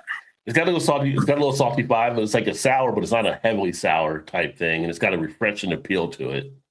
Okay. So I think I would like I can see that. I can see that. Yeah. Not a bad choice. It says, Miller, the beer you have to drink within 5 seconds out of the fridge or else it tastes even more like shit. Well, you're not wrong. You're not wrong. And that's where frosted mugs come into play. You would get that in a frosted mug if you can, because that'll actually help to extend that 5 seconds for you. But if you're right. If you're in a second contest, Miller's what you want. Don't try to get an IPA or anything like that. I've never actually heard of the Red Dog movies, but Vanessa does like them. So out of Australia, Sammy said. 40-ounce can, Colt 45, Billy D. Yes, you know it, Vanessa. Hoo-wah, Vanessa says. Colt 45 and 2 zigzags. Oh, wow. Look at you pairing up the Colt 45. Colt 45 and 2 zigzags. Both the movies in my collection. Second choice for Colt 45, paper bag. When you think about the Colt 45, right? Exactly. Yes. And that's what it turned into. But before it, because it used to be like Billy D in a glamorous magazine drinking Colt 45, right? So then he got flipped and he went to the streets. Wearing a fur coat, drinking a 40-ounce cans does not necessarily make you higher class. No, it doesn't. But makes you feel something. Champagne of beer versus king of beers. We haven't got to the king of beers yet, or the so-called king of beers. Oh yeah, first time here drinking beer right now, and it randomly recommended this live. Oh, awesome! Well, great to have you here. Shout out to the YouTube algorithm coming through. Give it the. Stuck there for a month. Survival mode. If I'm stuck there for a month, yeah, Sequence Ale definitely works for me. Can you do a month of Miller Lite? You be all right, Todd, with a month of that happening? If you're stuck there, with a month of what? On the desert island. Which kind of beer, though? You chose the beer. You said Miller. You said Miller. Yes, we keep them around the house now to drink. So absolutely, for a month for sure. Would I choose it? No, but Paige and Shannon. We need help. I know, right? No, it's not my first choice, but if I'm there for a month and I'm going to be there for a month, I'm going to drink. Yes, for sure. Absolutely. I'd be fine with that. Yeah. Because I could drink a case of those in a day and be fine. Not like a case of IPAs or whatever. You know what I mean? Like, or stouts or whatever. Like, yeah. Then you get kind of fatigued on that. But, Yeah. If I want a little something that'll eventually get you there, then yes, for sure. Noah says, the nice cold beer had never done me wrong. Women, on the other hand, are like, no, you look pretty young on your avatar. So I don't know how many women you got to as of yet, but if you already started to be like Will Chamberlain out there, good for you, my friend. Delirium Nocturnum on a desert island or kegs of dragon milk stouts.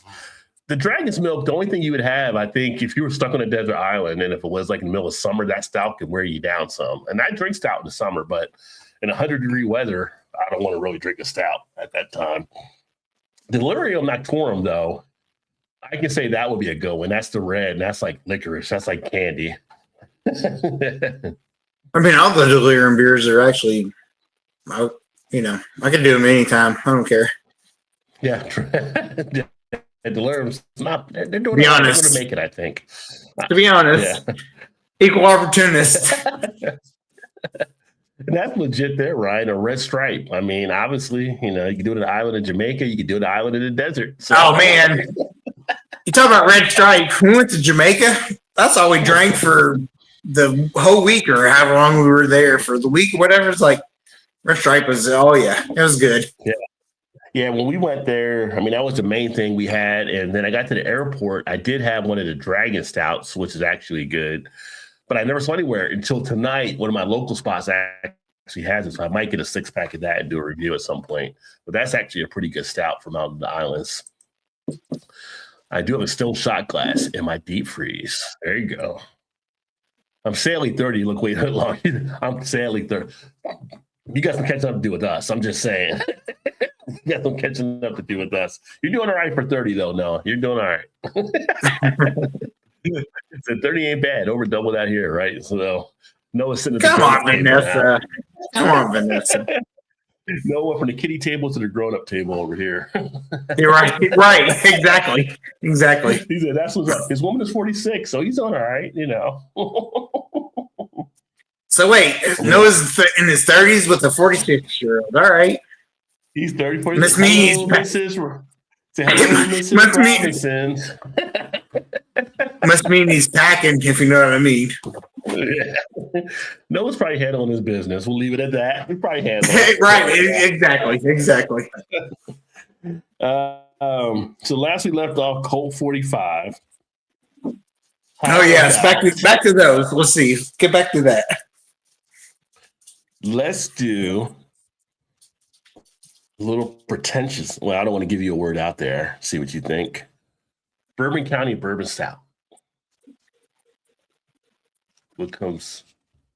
I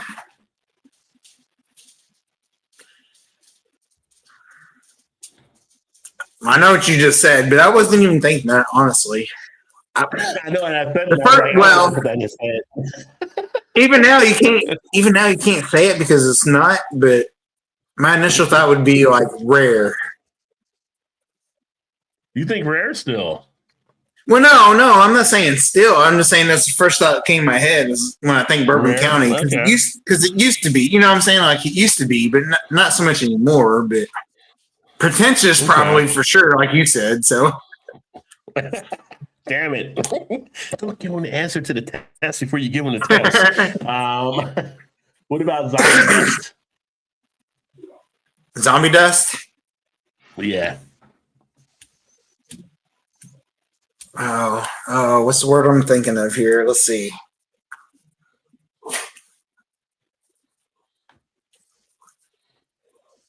How do I want to say that? I'm gonna say like that's probably not the right word to use for sure. I'm gonna say like initiator. Initiator. Okay. Because I feel like Zombie Dust is like the first kind of style of beer that I had that kind of jumped me into those kind of things. You know what I'm saying? Like, so it kind of initiated me to other things. Is why I say that. Okay. All right. I'm thinking with Zombie Dust being like overextender. I feel like it's overextended at this point.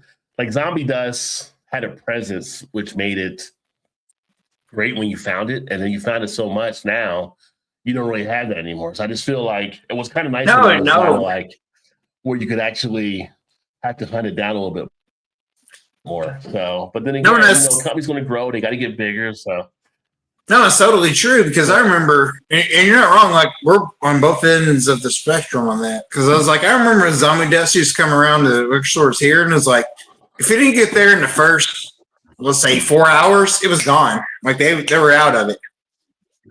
Yeah. And you may not see it again for another 2-3 weeks or whatever. You know what I'm saying? Like before it was widely distributed like it is now. Now nobody's like, now you pick it up and it may be sitting on the shelves for a year. You know what I'm saying? Like it's not like it used to be. Right. And to me, that was like the high chase of like if you got, I remember I remember back in the day, like in earlier store used to get them, and it was like, oh, we only got like a case of them, and they're only selling by the bottles and 2-bottle limit. I remember texting my mom like, hey, the Keg Liquors, which is used to be our big local store here to get them beers. I was like, hey, they got zombie dust. Can you go over there and pick some up for me? Like 2 bottles, I'll give you the money back. She's like, yeah, I'll go get it for you. And she would. And it was, like I said, it's like a 2-bottle limit. And so I was like, okay, sweet. Yeah. But that was before, you have to wait months and months to get it. So it's like kind of like that whale. It's like, oh shit, I got zombie dust. All right, sweet. And now you look at it on the shelves and you're like, yeah, whatever. I don't want it anymore. I mean, people used to call out to the distributors and the stores, like find out when it was supposed to be coming in and planning ahead, and like, I gotta take a break real quick from work and run over to get it, right? Because if you didn't get there, you weren't going to get it. So absolutely. Yeah. And don't get me wrong, I still love it. I still love it. Yeah. And it's kind of near and dear to my heart just because of that. But that's still. Now you can get it anytime, so it's like you're not going out seeking for it. You know what I mean? Like you're not in a chase for it anymore. Yeah, for me, I feel like I probably drink it less now than I used to, because it is everywhere as much. But it was kind of like it was just a little bit of fun of having that hunt when you did come across it or like that and everything. So it was kind of like. I gotta say there was some little bit almost like the pretentious type thing again. Because there was a little bit of bragging rights too. You tell your buddy, "Oh yeah, I got some zombie dust today." They're like, "You son of a bitch," So yeah, that did carry. Right. No, and it kind of was. It was like it was the whale of beers at the time. You know what I mean? Like back in the day, it was kind of like, oh, like you said, you got zombie dust, and everyone was like, "Son of a bitch, where'd you get that from?" I was like, "Oh, I got it." They didn't have one. I went there. I was like, "Well, you too late." Sorry, I don't know what to tell you, but yeah.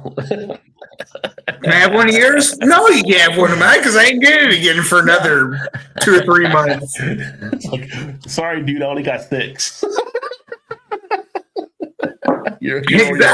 Exactly. Like, no. There's a dog eat dog world out there, so yeah. Like I have my zombie dust, you can have an MGD. How about that? Yeah. No, you cracked me up on that one there too.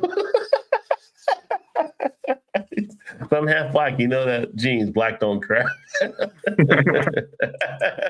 Don't be telling our secrets out there, Noah. Officially turned in my driver's license in August voluntary due to medical reasons. Oh, wow, Vanessa. But hopefully you can still get around and everything all right. So that's a big thing, giving up to be able to drive.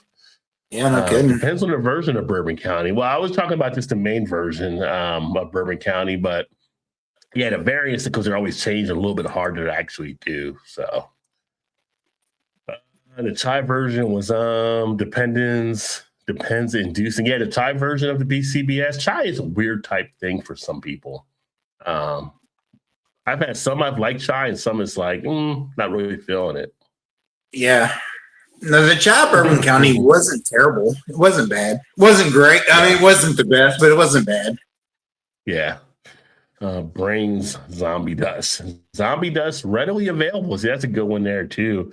Talking about zombie dust.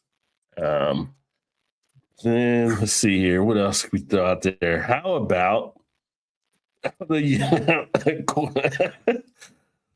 just say Coors, the golden Coors. Coors? Regular Coors or Coors Light? Regular Coors, because I know what you're going to say for Coors Light already.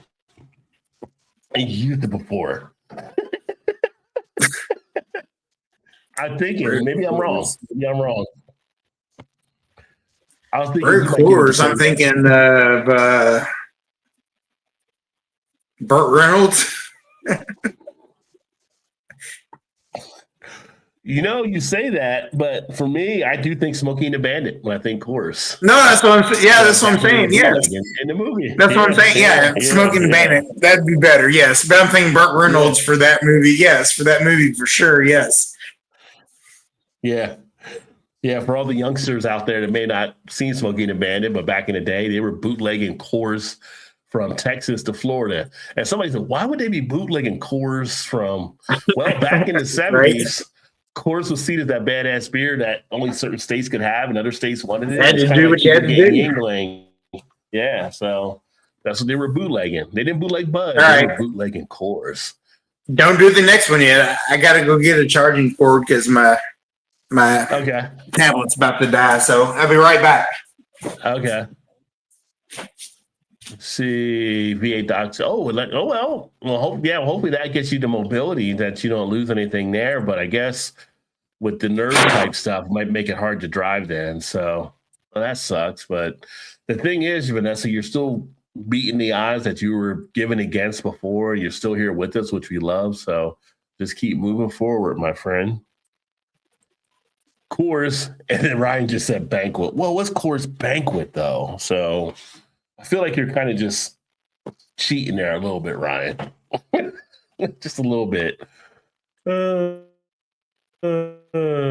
going to be a fun contributor to live stream. So, okay. Yeah. I can tell. I see your humor already in there, Noah. So definitely we pop up the live streams here. I do them randomly during times. This is the first actually relaunch of the Thursday show. So every other Thursday we'll be doing here the Thursdays. Saturday nights, I do the Midwest Beer Show with Dave from Beer Front. And then I have various shows with people in the industry as well as other podcasters and YouTubers. This past Tuesday, I actually did a show with Blue Ox Malt House talking about malts, which is great for some of the people that are doing home brewing, but also want to find out about malt. And then Tuesday, I'm going to actually have Julie on from KickFizz. We're going to be talking about the THC drinks they're actually putting out as well and sharing some stuff there too. So I try to do some different things here on the channel to make it fun and enticing and always looking to hopefully educate, but we try to keep it entertaining along those lines. So this is just kind of the fun stuff that we do.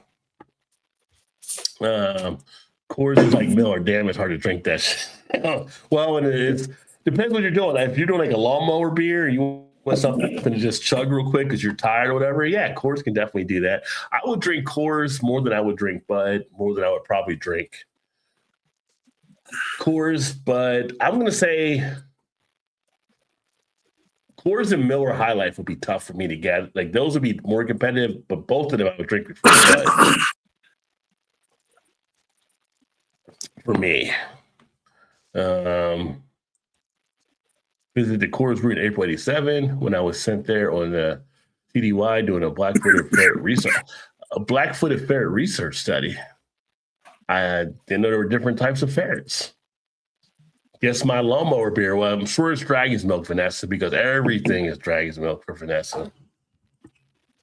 Which Dragon's Milk? What do you got for that one?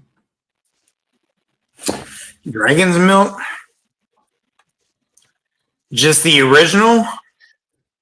Just the original.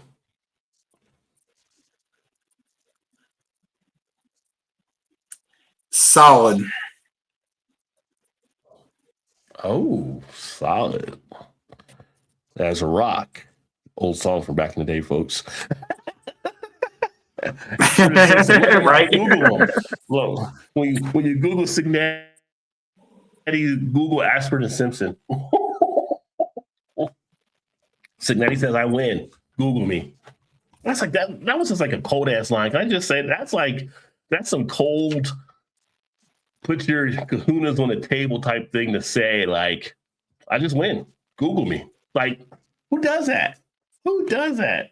Signetti does. And then for the national championship. And then only to back it up with 2 straight playoff, appearances. Like, Yeah. Google me. I win. Google me. It's like, okay, you do. No. Like I said, Signetti is the Rain Man of college football right now. Yeah. Give you another one. Here's another one. I don't know if you ever did this beer though back in the day, because this is like a beer you would do like in high school before as you're coming up. St. Ides. God. St. Ides. Ides? Yeah. St. Ides? The cricket letter. No, I know what you're talking about. I don't know if you got it in Indiana, did you? Honestly, don't think I've ever had a St. Ides. Really? I think we might. Isn't it like a malt liquor? Yeah. I I could be wrong. We may get them here. Honestly, I don't look for them, so I don't know. You may get them now.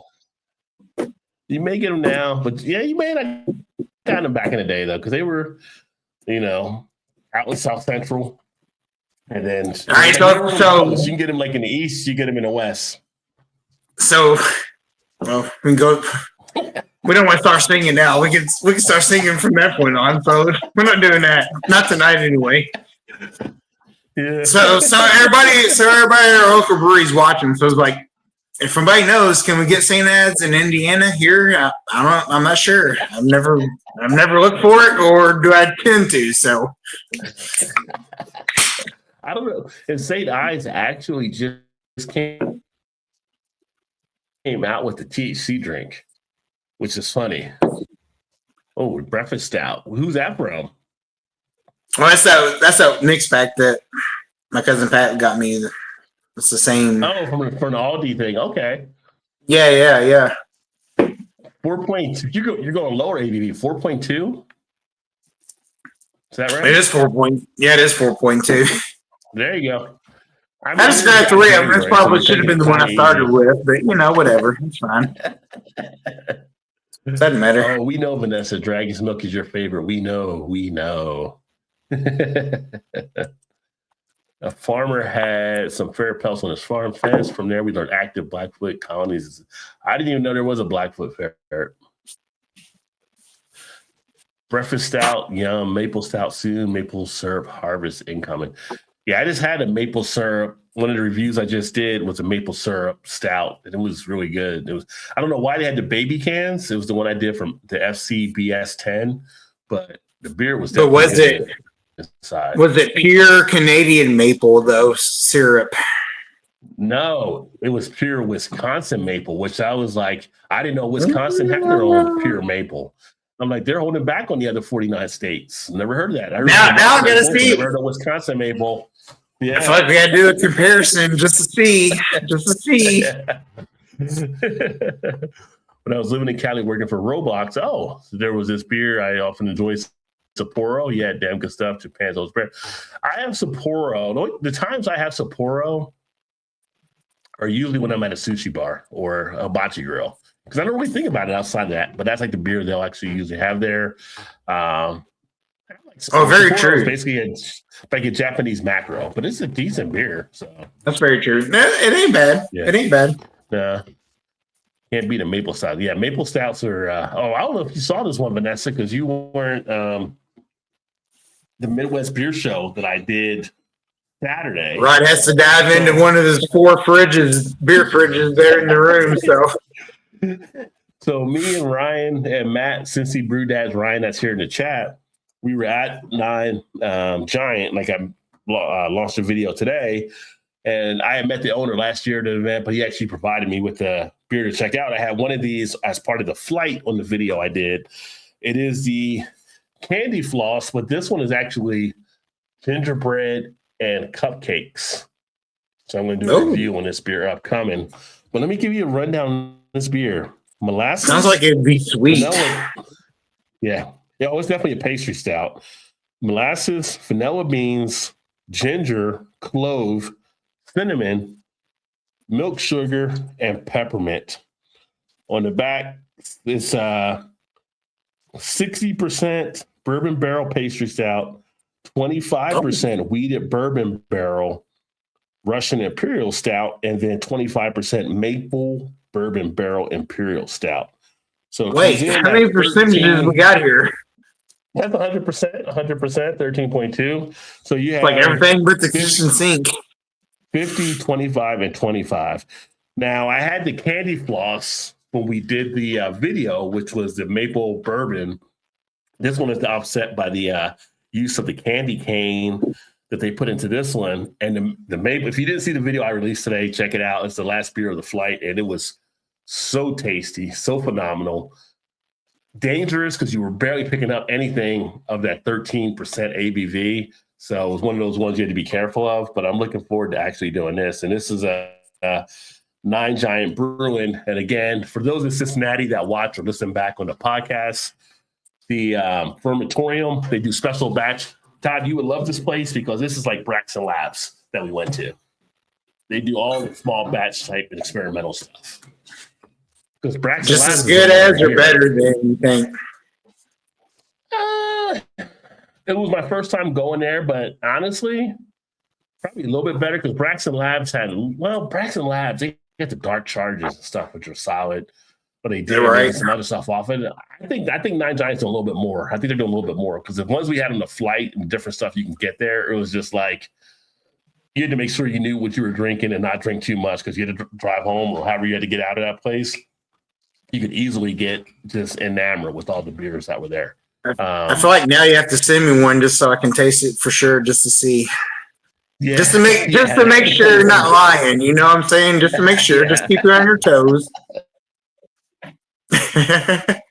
Well, if you come up for Bachfest, I'll save it because that's the. Well, that's true.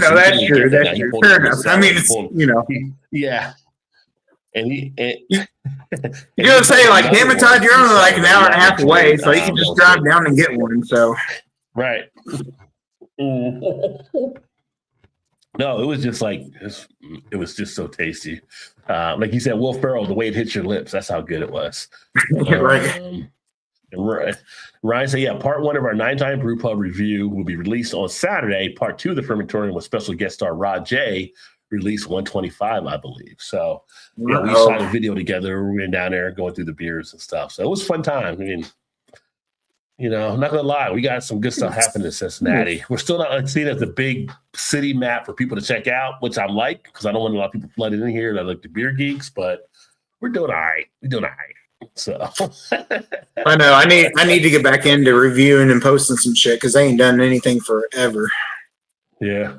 Well, they can get away from you if you take a break here or there and stuff. And I'm actually reloading up right now. There's gonna be a lot more stuff hitting the channel upcoming soon. So everybody watching, stay tuned for all the stuff that's gonna be taking place here. Maple syrup made in New England. You traders, you LOL. Hey, I like the New England maple syrup too, but I had no idea Wisconsin had their own thing going on. Again, it was just like, oh, they got Wisconsin patented maple syrup. All right, let's give it a go. And it was delicious in the beer, at least. Sapporo sold the base class 6 store. Yes, and Sapporo, isn't it Sapporo that owns Stone? I think they're the ones that own Stone out there out west. More of a light beer guy, although Fat Tire, Michelob, Amberlock were really great. Well, the problem you have, well, I say the problem. It depends on when you started drinking Fat Tire, because the old Fat Tire had a different recipe. Yes. And that's what I was going to say too. Now, and a lot of people that drink the old Fat Tire aren't big fans of the new Fat Tire. But if you didn't know you went into the new one, you might be okay with it. So they kind of flipped it a little bit. Some tasty gingerbread cookies. What do you make that's not tasty, Vanessa? I know, right? Exactly. Not tasty, right? Exactly. My fruit cakes I made this year. Got new orders for this fall. Bake, nice. We got it. You know what? Maybe so we have to order them. I guess you can order them from Vanessa. I don't know if you all right. Well, local, though. I'm not even. Do you have to be local, Vanessa? No, she'll ship them. I'll pay for shipping. I don't even like fruitcake, but I want one of those. I don't even like fruitcake, but I'll take one. Well, I shouldn't say I don't. My dad used to love fruitcake, but I'll take one just because Vanessa made it. So I wish you could ship me some of the goose eggnog that she makes. Oh, I bet that's a nice richness to it, I'm sure. Now you're talking. Yes. Yes. That's very true. That would be nice to actually enjoy there. So really for the St. Ives doesn't work out for you as much because you really didn't get the St. Ives. But here's one from back in the day. Rolling Rock. Rolling Rock. Did you get Rolling Rock? You got Rolling Rock, didn't you? Oh no. Yeah, we did. All right, here you go. You ready? One word. I'm just thinking back in the day. Rolling Rock was bougie. Really? I never thought Rolling Rock. Because I always felt like people that drank Rolling Rock was like, oh, we're drinking Rolling Rock. What are you drinking? Oh, you're drinking that? Okay. I feel like that was kind of like snobs. Maybe that's a better term, snobs instead of bougie. But bougie works good. Bougie works good. That's totally a Shannon term right there, bougie. I feel like for me, Roller Rock is like Pittsburgh. Because I feel like maybe because I was going to school in West Virginia, but all the guys that come down from Pittsburgh would be drinking Roller Rock. Well, see, yeah, because that's your area though. So yeah. But I felt like everybody that would drink it or who loved it was from Pittsburgh, and I kind of get that feel of it. I always felt like you drink Roller Rock, you're like, oh, you're one of those. You're one of the highfalutin type, whatever. You know what I mean? Like that's what it felt like though. And that's just what I remember. And it's probably nothing like that, but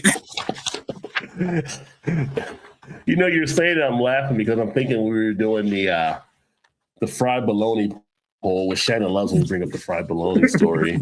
And it's like, you never had a fried bologna? Oh, you must have been rich. Like, no, why do people keep saying that? It's like, Roller Rock, you must have been rich. And it's funny you brought that up because Shannon's like, you mentioned that every single time we do the show, and it's been how many months now since we've done one, and here you brought it up. So see, it wasn't me. It wasn't just me.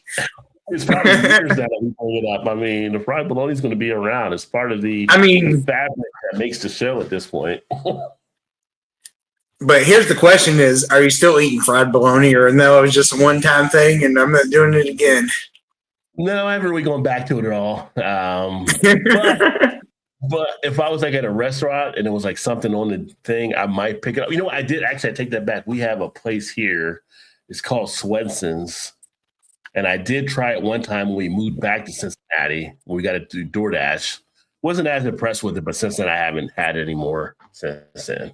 So, I mean, but it's like I said, it was like a flat hot dog to me. So I'm like, I'd rather have a hot dog. But I mean, I can see that.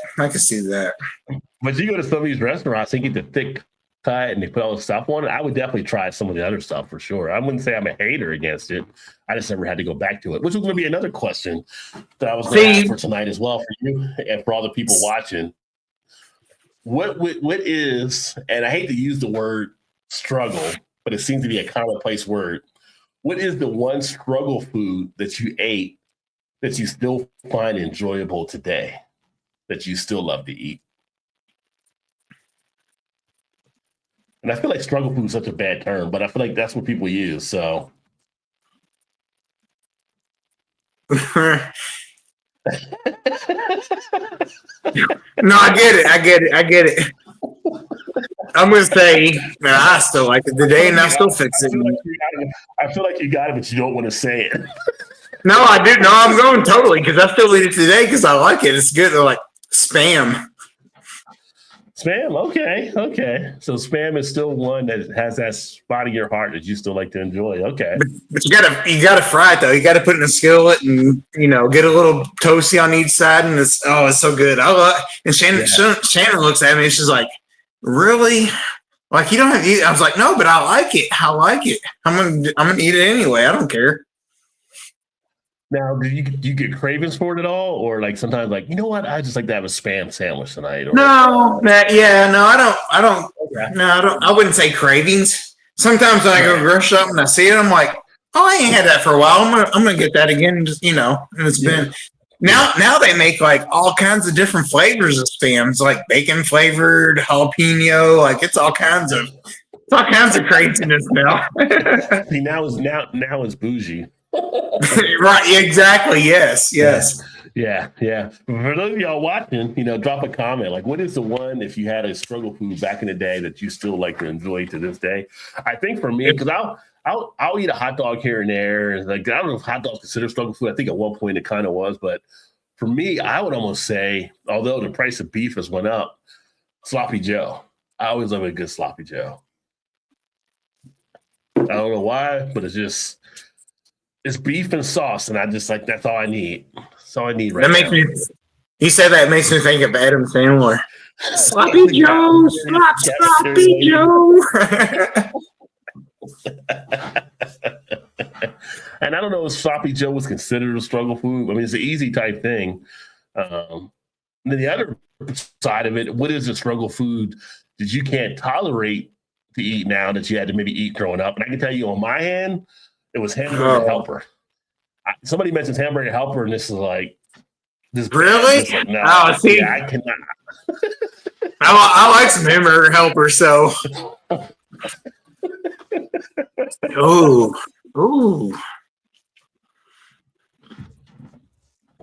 I'm gonna say,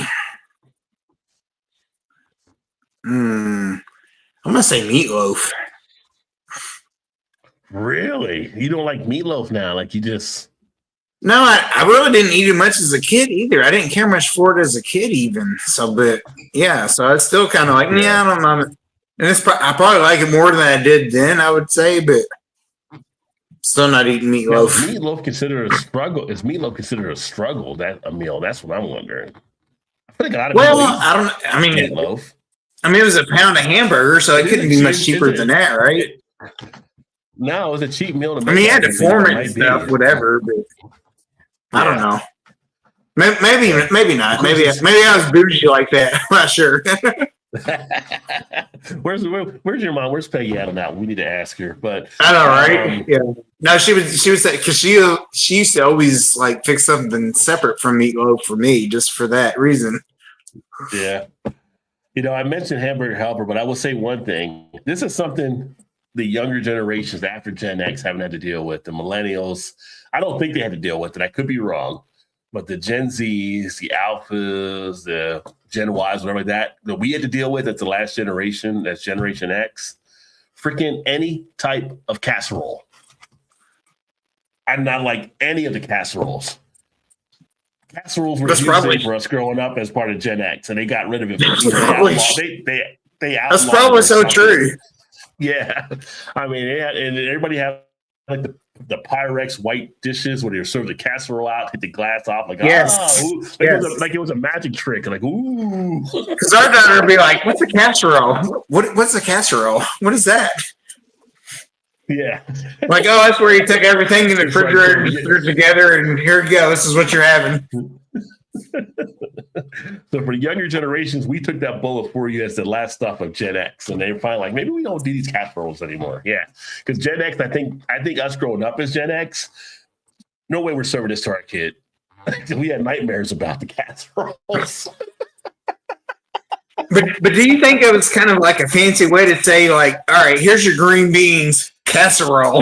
You know what I mean? Like, just a fancy way to say it. Just, all right, we'll put a little onion soup in it, whatever, just because it's fine. Well, I think for me, it goes back to when they created, and I was never a huge fan of it, but I know people that did get it served their houses and stuff that were fans. The tuna casserole became like a family cultural dish for a lot of people.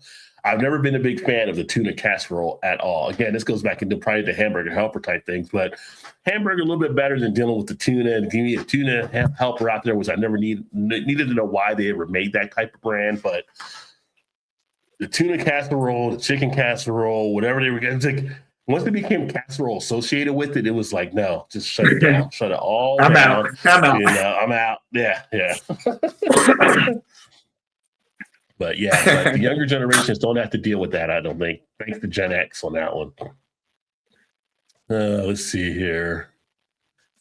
Vanessa says, if I visit a beer festival, I'll be sure to use a tracked electric wheelchair. Self-driving version. Okay, I might. If I'm there with you, I might get a ride and sit in your lap. Ooh, you're right. Right.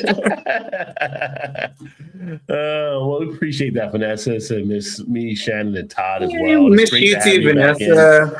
Miss you too. Come back to Thursday night. A lot of people had an easier time on Thursday night hanging out with us and on sort of Fridays and some of the other stuff. So it's great to be back on Thursday. Too many changes this past year. Yeah.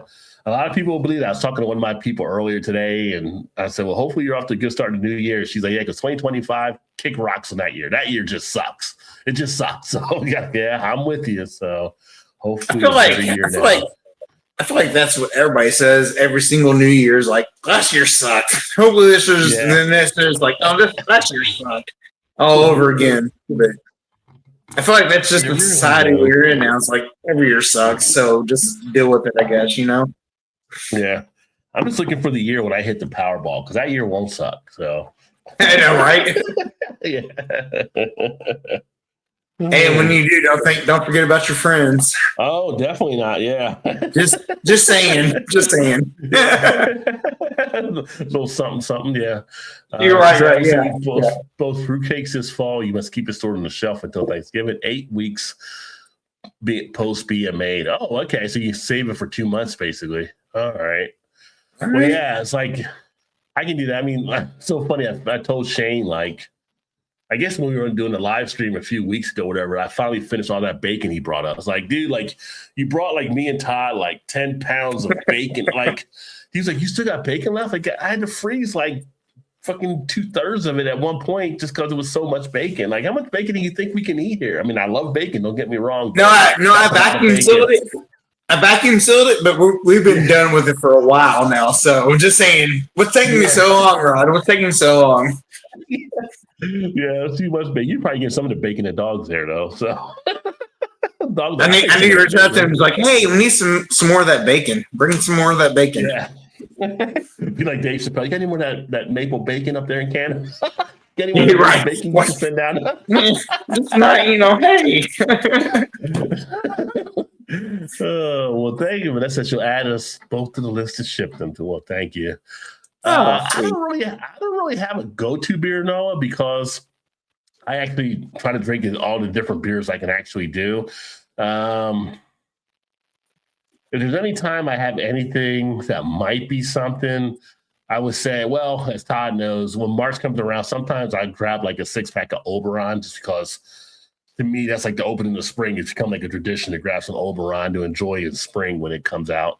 I don't really have a full like go-to beer. Like, what about you, Todd? Yeah. No, me either. Like, look, my fridge is like all across the board. There's like nothing, one or two the same, maybe. But if I would have to say like a go-to beer, I would say probably like a Two-Hearted Ale. Well, that's a good go-to beer. Yeah. And I say that just because like it's at most of the local spots you go to, like restaurants, whatever. If you want a craft beer, like okay, I do a Two-Hearted because you know what it is, and it's okay. Yeah. So for me, I would say that would be my go-to for craft beers for sure. Which, if you didn't see it, by the way, Hop Slam is out now. So Hop Slam is in all the stores, at least here. So I saw that. No, yeah, I saw that. Yeah, saw that earlier today, actually. Ryan said, "Roller Rock, my first. You never forget your first." Duck eggnog would have to be made in. Yeah. Have to come up there to Connecticut and get some duck eggnog. No kidding. How many miles? I drove a lot of miles to get to duck eggnog. Roller Rock. I want to find the hams. I can't find it here. Yeah, hams. What about hams? What is hams? Vanessa, I can send you some hams. Yeah, we can get you some. One of our old neighbors, that's all he drank was hams forever. What's the word associate with hams when you think of it? Bacon? I don't know. You got no word for hams? Hams? Cheap? Yeah. I don't know. Budget friendly. You're right. Yeah, yes. What are you thinking? You have something in mind, I'm sure, because you. No, she said it. I just thought like if I said hams, I probably think like a lot because you get like a 30-pack for like $10.99 or like that and everything. So like, no. Very true. That's good. That's spot on. That's good. Yes, for sure. Lots. Yes. Yeah. Or bad headache. Bad. Yeah. Too many of those. Definitely bad headache for sure. A dozen duck eggs, new farm source near me. Okay.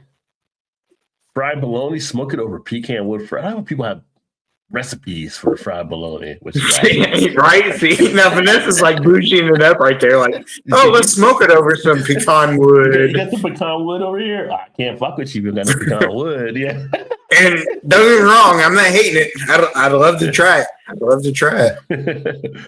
For Four Loko should be labeled as a weapon. Several years back, I drank one. I don't know how far I got on the second, blacked out, and don't recall not. That can happen with Four Loko. In fact, in Ohio, they had actually banned it at one point. This was years ago, and we were in Kentucky, but we still sold it in Kentucky. So people from Ohio would come to Kentucky to buy Four Loko. But yeah, it'll get you lit. It's like that. That's Dave Chappelle. It'll get you drunk. Like if somebody said Four Loko, it'll get you drunk. That'd be the word or phrase associated with it. Well, remember years ago when we did that one show? That's what I had was a Four Loko. I was like, oh. I can't do this. I can't do it.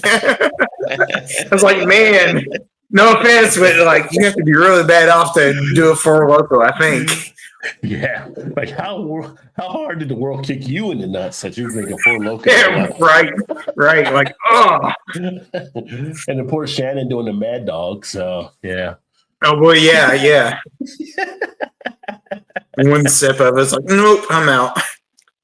No, she's like, what was I thinking in high school? She had to go back and rethink everything she did from that time. Yeah, I was like, it was all a lie. It was all a lie. I'd be like Biggie, it was all a dream. That's right. Let me see here. There's a company that makes a 10-pound hot dog. And I think why? Why do we need a 10-pound hot dog? I mean, that's a lot of hot dogs. Why not? I guess, right? Why not? Yeah. Always enjoy my struggle food. Right? They made you who you are. You came up on the struggle food. The struggle, it's always gonna be a part of you. I mean, Vanessa makes so much food. It's like, what is the struggle with food though? With her, for real? Like, yeah. I mean, she can turn anything into something delicious. I'm sure. So, Ryan, struggle food I eat today. PB&J, the classic PB&J. I mean, I'll have a PB&J once in a while. I'm not going to lie. Was that considered a struggle food though back in the day? Maybe it was. Maybe it was just cheap with the ingredients. You had no meat or whatever. Vanessa said she had a Spam sandwich for lunch. There you go. So she still enjoys the Spam, pan-fried Spam, and aged cheddar. Yum. Let me ask you this about Spam. Can anybody say Spam or think of Spam in their mind and not do it in the voice of the guy that did the commercials from back in the day? Because every time I don't know if I remember that voice. The guy that would do the voiceover, it was like this deep, like voice he would do, for the Spam type thing. And I always hear his voice whenever I mention Spam. Oh wait, so I have one here. So it's like you had Spam, right? Which was the, let's say, top of the line of whatever it was. We used to eat one that was called Treat. Did you ever have Treat? Well, obviously not, because you never had Spam. Before. So anybody out there ever had Treat, which was like the knockoff Spam, but it was called Treat? I think you can still get it. I never had Treat. And looking back, I was like, I don't think we were poor, but looking back, I was like, I had Treat. I was like, maybe we were, and I just didn't know it, so I'm not sure. I think was Weiler's a struggle food? Because if you couldn't afford Kool-Aid, you got the Weiler's drink, which was definitely a lower grade. Oh, Kool-Aid. No, I had that. Yeah, I had it also. So maybe I was on the wrong side of the tracks for sure this whole time. Never knew it. I was on 8 Mile. Eminem would say it was an 8 Mile. I never knew it. It's like, damn it. Having no Weiler respect. What you got there? I got a great Weiler's and Spam sandwich. Times are tough, huh? Everybody says, like, I thought we were friends. Like, yeah, I guess not. Times how much? You want to trade the Spam sandwich for what you got? No, we're good. I'm like, nobody will ever trade lunches with me. What is going on?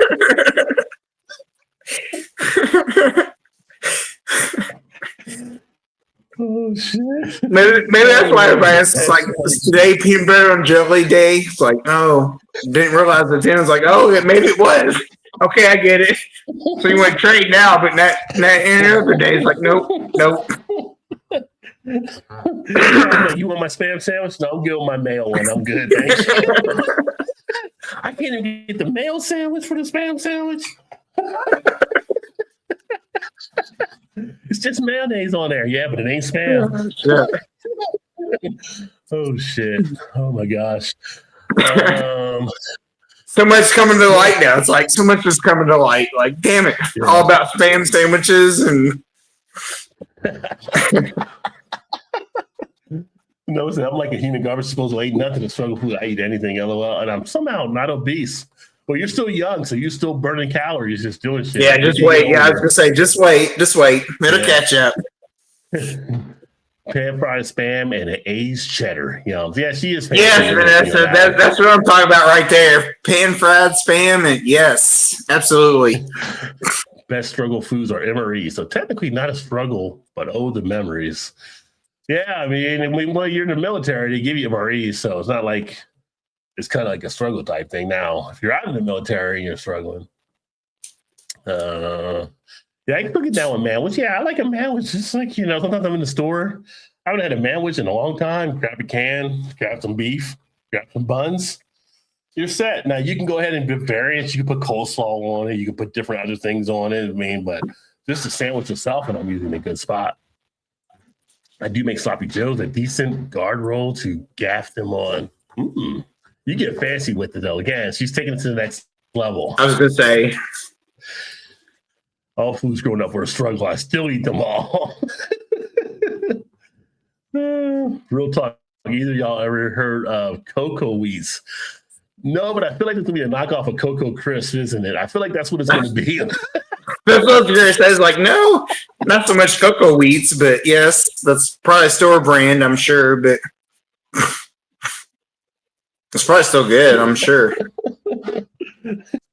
Oh yeah, so how many parents probably brought the fruit rings instead of the Fruit Loops for their kids, and they just poured the Fruit Rings into the Fruit Loops box, and I had the kids thinking they were eating Fruit And it's Loops the same. No, it's the same thing. Yes, it's the same thing. Yeah. Oh, I've been making mini meatloaves. Mini meatloaves. I mean, meatloaves aren't too big in themselves, but a mini meatloaf, like for a mini me, meatloaf is a struggle meal. Stretch the meals out. Okay. I don't mess with those round frozen chicken patties anymore. I'll still eat. I'll get a Tyson chicken patty once in a while. Put some barbecue sauce on it, throw it in the bun. Yeah. They're good for something quick. Slice the cheese. Don't diss Jackie chicken casserole. I thought you were too young for chicken casserole, Noah. All right. I can cook some casserole. Oh, now we got the casserole crowd standing up here. Casserole. I mean, what case you not cooking? Midwest. Look at this. We getting all kind of people rolling in with the casserole. They're all chiming in. I was like, yes, casseroles. Yeah, I didn't know the casseroles were all that in the rave right now. So yeah, I thought. You're technically East Coast guy, so didn't know about the casserole thing. East Coast guy. Well, no, I grew up on casseroles in the East, but I'm in the Midwest now, and I guess Midwest is still alive. So yeah, but Midwest always like trails the coastal area a little bit. So yeah, well, true.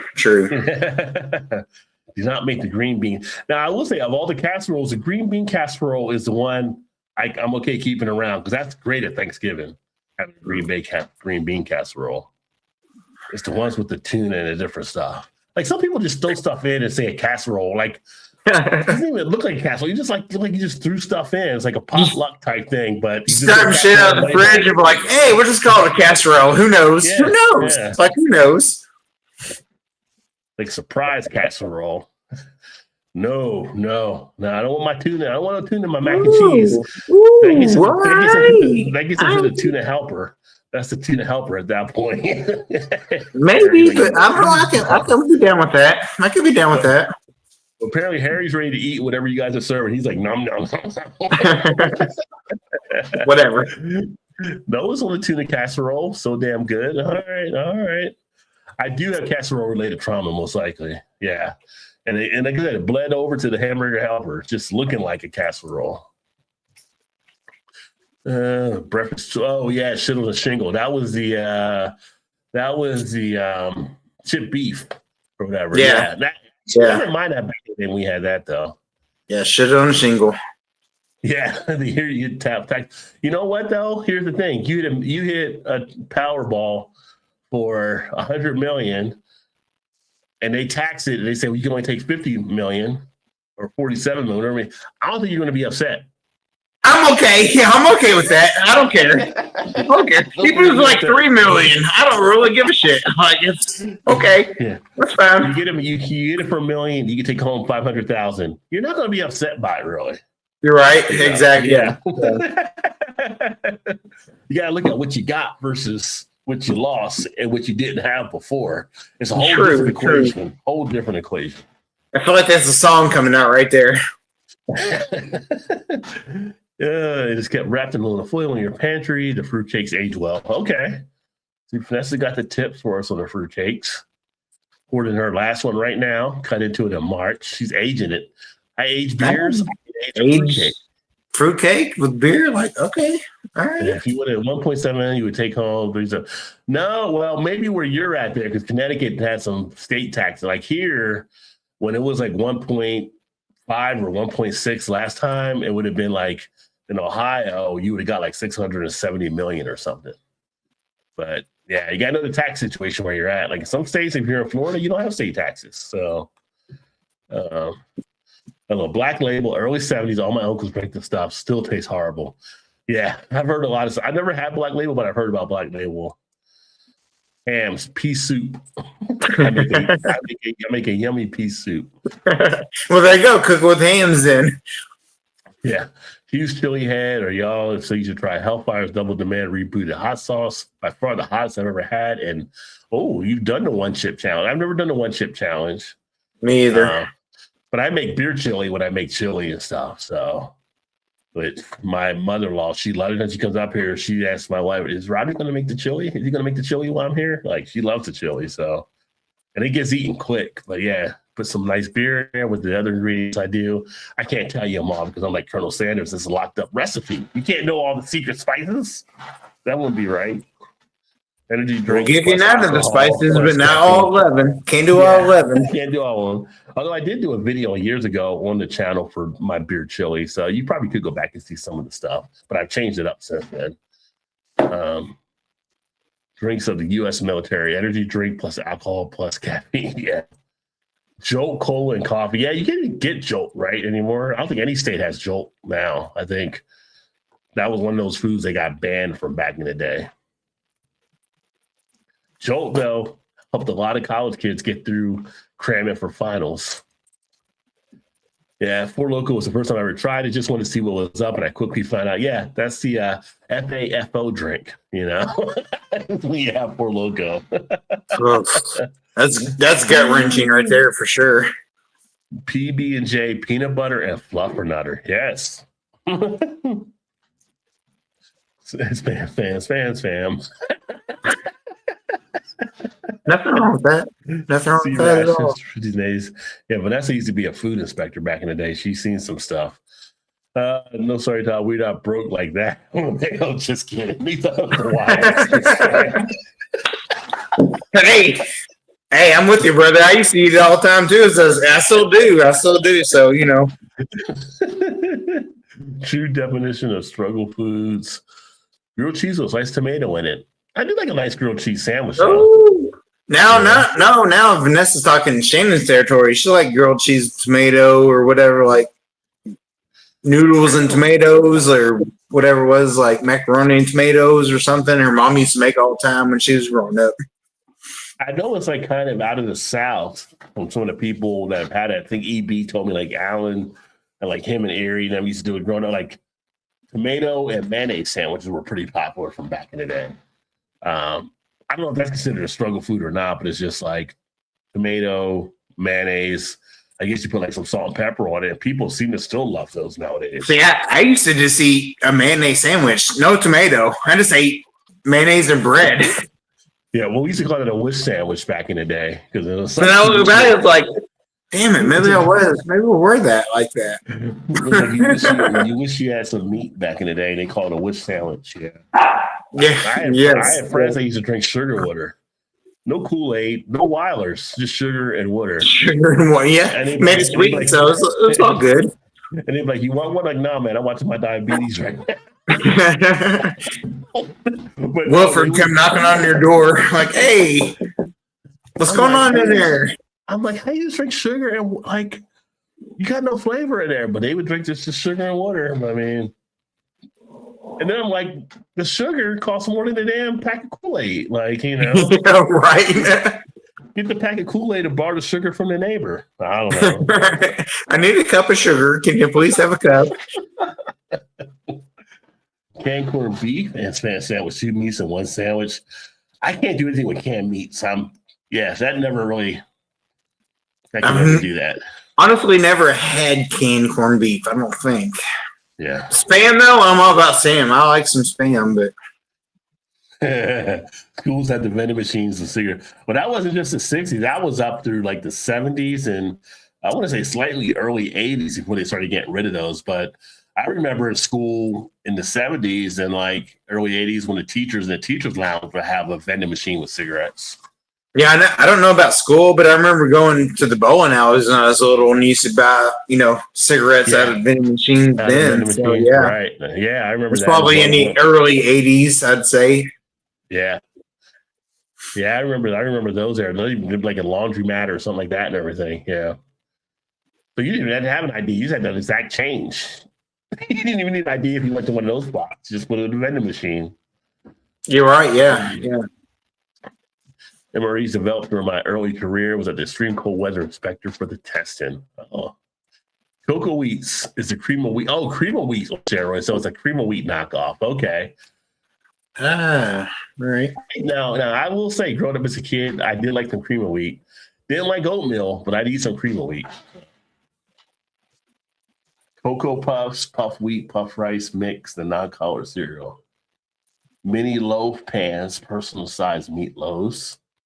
Coconut Yankee, very familiar with the casserole specialties. Diced up Spam, bacon in a mac.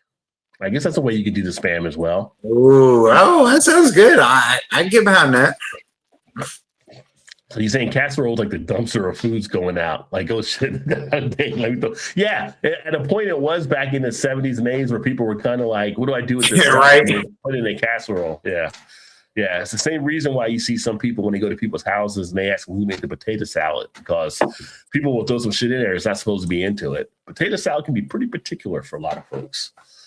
Still kind of, because the state makes money if you buy a ticket, they want a tax out of it. Yeah, they always get, well, it's welcome to, taxation in America, right? So anything you get, they want a piece of for sure. Absolutely. 1.7 billion, cut that in half, 37, fed 6 halves if Connecticut. Yeah. So you're looking at, well, you still get a good chunk. I mean, 37, you'd be looking at 42.5 or 43.5. So it would still be more. I would say, I'd take 37% of 1.7 billion. You're not going to be arguing too much about it. I mean, no. Carolina Reaper seeds grow. Ooh, you're trying to get spicy there. Now she sounds like my brother. He likes to grow all that hot shit all the time. And I get seeds and crushed up pepper flake and whatever. And it's pretty good, though. I will give him that. Yeah. It's good. But it's fucking hot. It is hot. Yeah. And whenever I cook with peppers, I always keep the seeds in. A lot of people don't. I want the extra heat and stuff.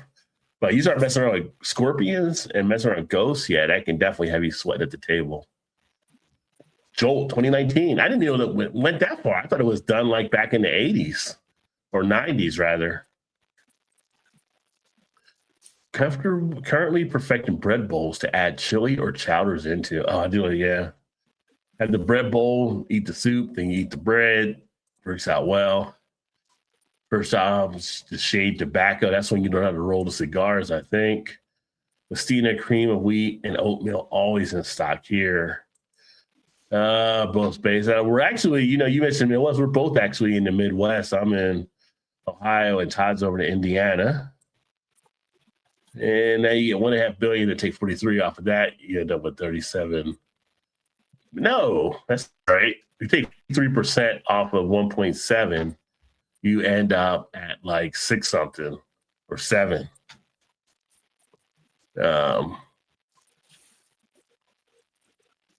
And Joe came back to Dollar General for one summer in 2019.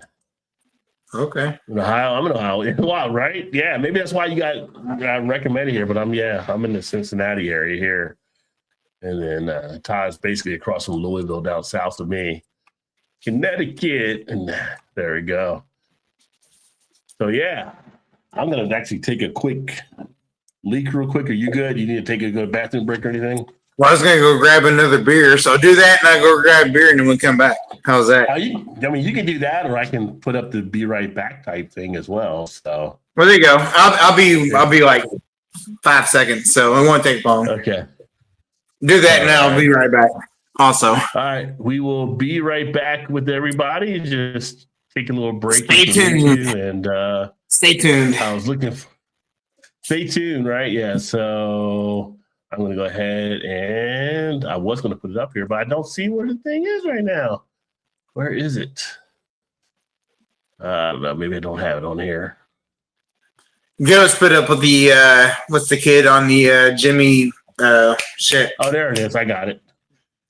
Oh, there. Okay. Oh, yeah. I don't have it up there right now. I'll have to bring that back, but Yeah. You know what I'm talking about, right? Yeah. Yeah. But we'll be right back, folks.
All right.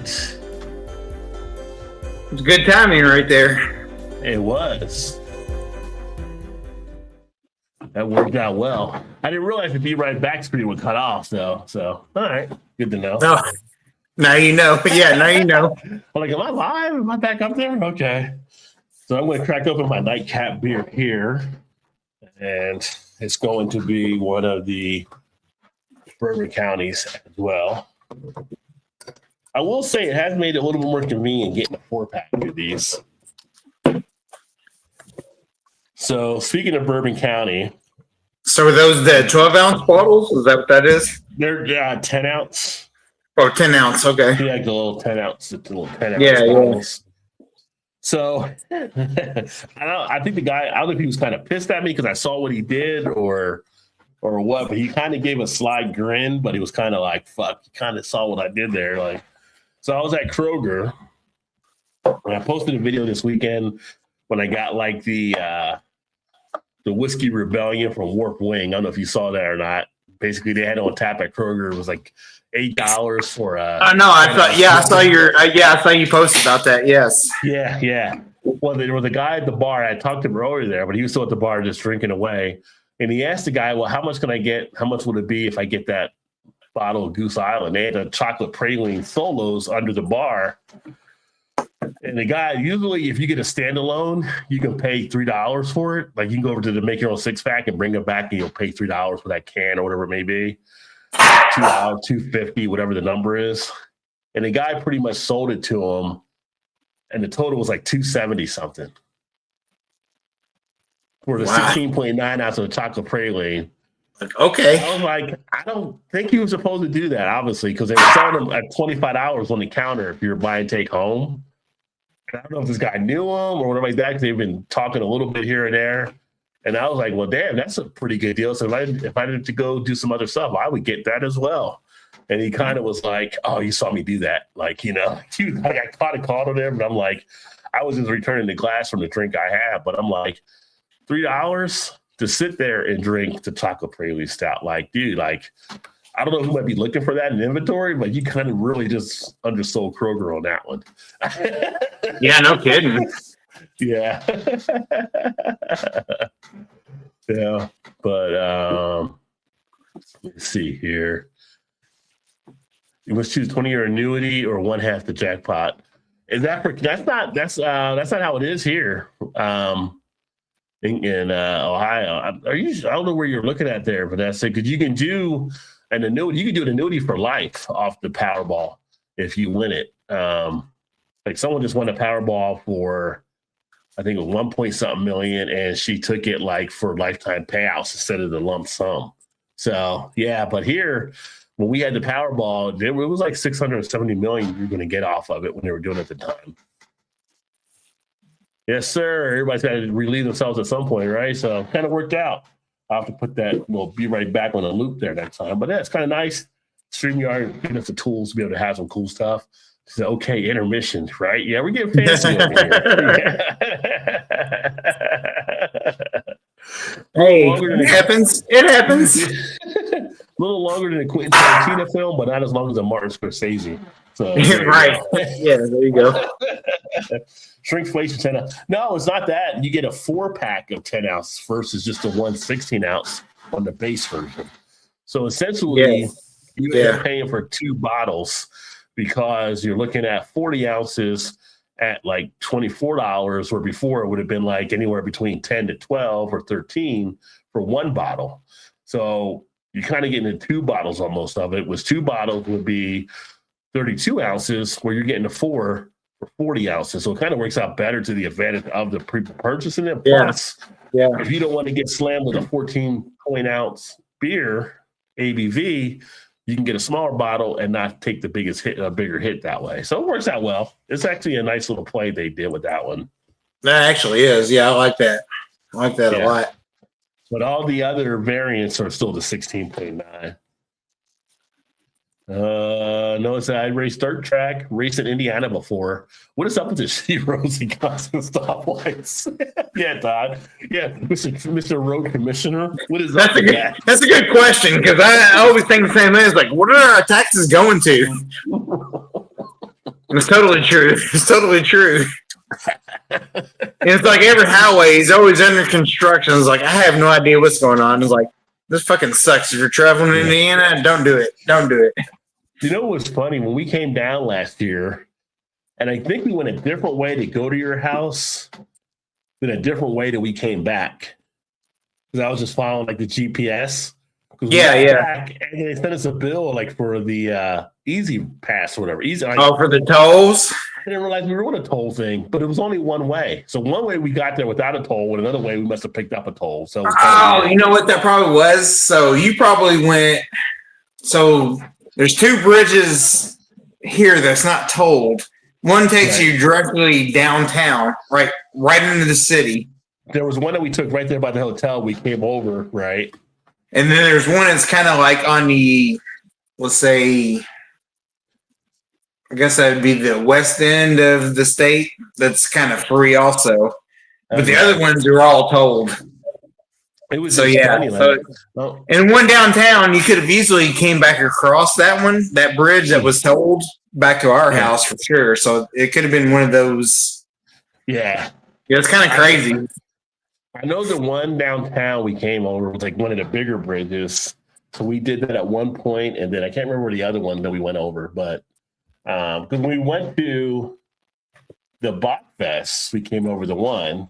Yeah. And I think that one didn't have a toll, but then with the big one that we came back after we left your guys' house coming back, I think that's where we got hit with the toll. So it was just funny, gotcha. like where did I get a toll here, not the other one? Like it should have been 2 tolls, but it's just the one. It's like there's literally 2 bridges that's not tolled, and the rest of them are. So it depends on which one you cross for sure. Yeah.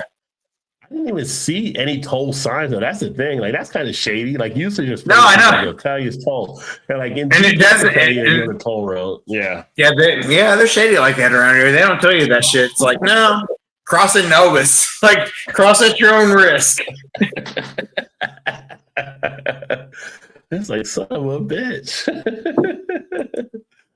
Oh, we appreciate that. No, we try. We have fun. This is why we wanted to bring back the Thursday night. In the past, this was like a great way to ease into the weekend, and felt like it was great to come back and do it again. And a lot of people definitely enjoyed it. We love chatting with everybody and want to get this back going. So we'll be doing this like every other Thursday right now. Who knows? May go back to every Thursday at some point, but trying to ease it back in just because we have a lot of other stuff that's happening as well. Those going across the bridges here at my. You don't have nuts, Vanessa. You said it. I was thinking it, but you said it. So hey, good for you, Gary. But she's saying where she's at is kind of nuts with the tolls and stuff. Yeah. Well, growing up in Jersey, we were used to tolls being everywhere for the most part. So it was always just like toll. You want to go to PA? You want to go to Philly? It's going to cost you a toll. Choose one of the toll bridges. Yeah. So. And then I enjoy the Thursday shows. We need Shannon's question times. Yes, well, Shannon's hanging out at the brewery right now, but yeah. I think she's on her way home, but we'll probably be done by then. So who knows? Yeah, we definitely can't go past 11. That's for sure. I mean, we could, but I wouldn't recommend it. She might catch the tail end ish, maybe, but who knows? Don't hold your breath. Yeah, New York City, the George Washington Bridge. Yeah, been up there on that bridge too. So. City's making money off the travelers coming through. It's kind of a weird thing too, like making money off a bridge. You're not even doing. I mean, you constructed a bridge, sure. I guess it's the way to pay for it, but I'm like, what do we pay for with all the other stuff? Seems like we spend a lot of money frivolously. Even they did the tolls here because they built a new bridge. It's like, oh, we're just going to toll it to pay for the bridge. I'm like, yeah, it's already been paid for. So why are you still tolling it for? Like, can't you just waive the fees of that? Like, no, you're used to it now, so we're just going to take the money and run. Yeah. That's basically all they do. Is like, that's going for roads. Like, is there though? Because there's still a lot of potholes and all kinds of shit that's like, yeah, you're not doing anything to roads. Like, how many houses do you own? That's the question. Yeah. And where at?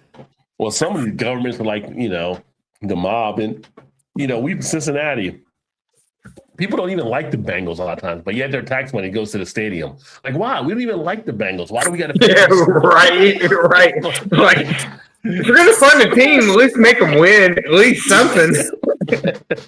Like, you just in my pocket for no reason whatsoever. Oh, that's the business right there. Yeah, and you're like, I'm from the East Coast. I don't even like the Bengals, so why am I paying for this shit? I don't like them, so. If I got to pay for it, at least draft the damn line for Burrow. You get him killed out there. You're right. It's like, where's my money going to? Pay for a line. Go to the game with signs, free Burrow.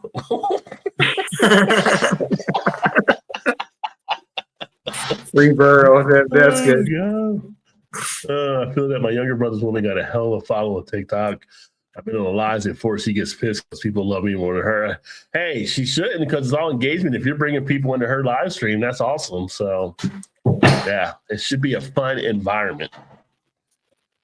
That's what we try to keep it as. So, most of the stuff you'll see on the channel here, a lot of it obviously is a beer channel, but these are like the kind of, I want these to be like, just us hanging at the bar, just having fun, just laughing, just kind of talking about shit that you would, talk about with your friends at the bar, just kind of just shooting the shit type thing. So we have a lot of great people that love to chime in, and it makes it fun. And I know Trez was going to try to get back at some point with it. I think he's been kind of swamped. We miss seeing Trez out here too. So, oh yeah, he's got a lot of stuff going on. He has said before. He sent me a message saying he's trying to get back to watching stuff. So, I like Trez. Trez is a good dude. I was glad to meet him when we was there last year for the beer fest. And got to meet him, and his wife was like, "Hey, he's a good dude." Yeah. Trez is awesome. We used to work together back in the day and became friends and stuff. And then one of his buddies I ended up meeting and became friends with. He was the one that modded my Xbox back in the day. Okay. But yeah. And they actually, him and Jason was the other guy, the community guys. They did a trip. I think last year they all got together, went down to Jamaica and did some stuff, which was pretty cool to see. So nice. Yeah. But yeah, I have to catch up with them again. I caught up with them. I think I told you we went to the UC versus West Virginia game when I got back. Tickets. We had a blast going out to that and everything, and get some other events. Try to go to some Reds games this year or something too. So I know you. So I'm hoping we come down to Bachfest this year, or in a month or whatever, 6 weeks, whatever it is. Yeah, that first week of March. Hopefully you can come down and hang out for a little bit and see. I like to see Trez. If you guys want to come up, definitely, and I'll let Trez know and get to hang out there and do that. Yeah. To see some stuff. Like I said, I know Ryan, who was here earlier. I don't know if Ryan, you were still here or not, but him and Matt were talking about going for Cincy Dads, and they're pretty cool. And there's some other people here, some of the other social media folks that'll probably be down. But it's a good time, from everything I've heard. So it's just I've never gotten a chance to get down there. Because nothing else, we might try to make it up Friday night and then do dinner or whatever with you guys if you want to, and then because I'm sure Saturday's probably at noon or something. Saturday.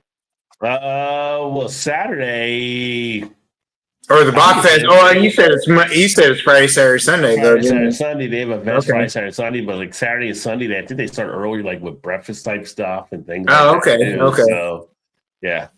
And then, if you want to get crazy, come up here like during St. Patty's Day, one of the places like Eggs and Eggs over here in Northern Kentucky, which is pretty crazy as well. That's like a big thing to do. It's called Molly Malone's. I've never been to it. I've heard like great stories about it. I feel like I need to go at some point, so I might try to go there. Yeah, we have Molly Malone's here also, so I think they do something for that also here, but I'm not sure 100%. But yeah. So it's a lot of good stuff actually upcoming taking place. Like I said, Beer Fest, I'm kind of on the fence about, like I said, whether I'll go or not. Like I said, we're getting close to it already because it's February 7th, but it's kind of like I want to go just because to see people being here local. Obviously, you almost feel like need to be there from the stuff I do, but at the same point, I also know everybody kind of there too for the most part. Right, yeah.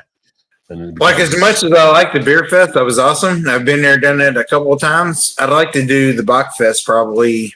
If I had to choose, I would choose the Bachfest just because I've never done it before and I'd like to try it. Yeah. Hey, you guys haven't done Oktoberfest yet still, so that's in September. Oh, well, that too, yeah. Oh, yeah. I mean, that as well. We could do that also this year probably. So I do want to do both of those. Yeah. And so it's a lot of beer stuff happening for sure here. Makes it fun, makes it nice, makes it enjoyable, and it feeds the thirst. You're right. As if we need to feed it anymore. So Yeah, right. It's just an excuse. It's just an excuse. Like I said, numerous times I said, can you have too much beer? Because I feel like it's the times I do, but then it's kind of like I end up getting more beer to actually do some stuff there. So, man, I still have some beers left over from our get together over the summer last year.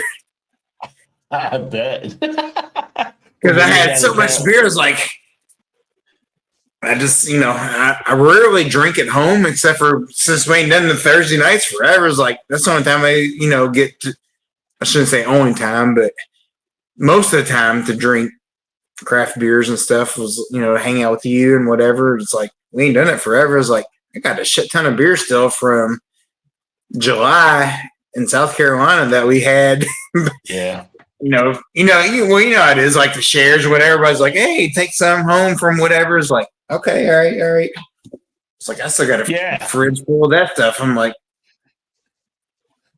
I mean, it's probably not what it should be, but it's still, still good. It ain't gonna go bad. So when we did it in Niagara, we had a lot of beers and stuff that were still left, and people were taking stuff, and there were still beers left there. So like, yeah, and it was the same. It was the same way. Take it all home. Yeah, yeah, it was the same way. It's like, take some of this. I was like, all right, you got some. Like, take more. I was like, no, I don't want no more. I'm good.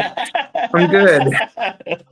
Well, that's one of the reasons why I don't do a lot of the beer trays anymore. It's like people I really don't want to do any beer trays right now because I got so much other stuff here. It's kind of just like I don't want to get more beer in and stuff. It's kind of like, yeah, I don't know. I'm just kind of I'm in a good spot along those lines, but yeah. But trays are still kind of good because you get some beers that you probably can't get, in our areas or whatever. You know what I mean? Like, yeah. But I understand. It's like, yeah, don't need any, but I'll take some, but I don't need it. But okay. Yeah. Of course, the way we see some of the shit happen around the country, like maybe I do want to do trays just in case shit happens. I want to make sure I get some beer from that place. Right. Just stock up just in case. Yeah. Just like, oh, maybe. Okay. All right. I've got people that offer to send me like Pliny and stuff like that. Like maybe I'm pretty going to get that Pliny now, just because who knows what happens out there in Oregon after another year. Right? Yeah, so, yeah. Just in case. Just in case. Yeah. Never know.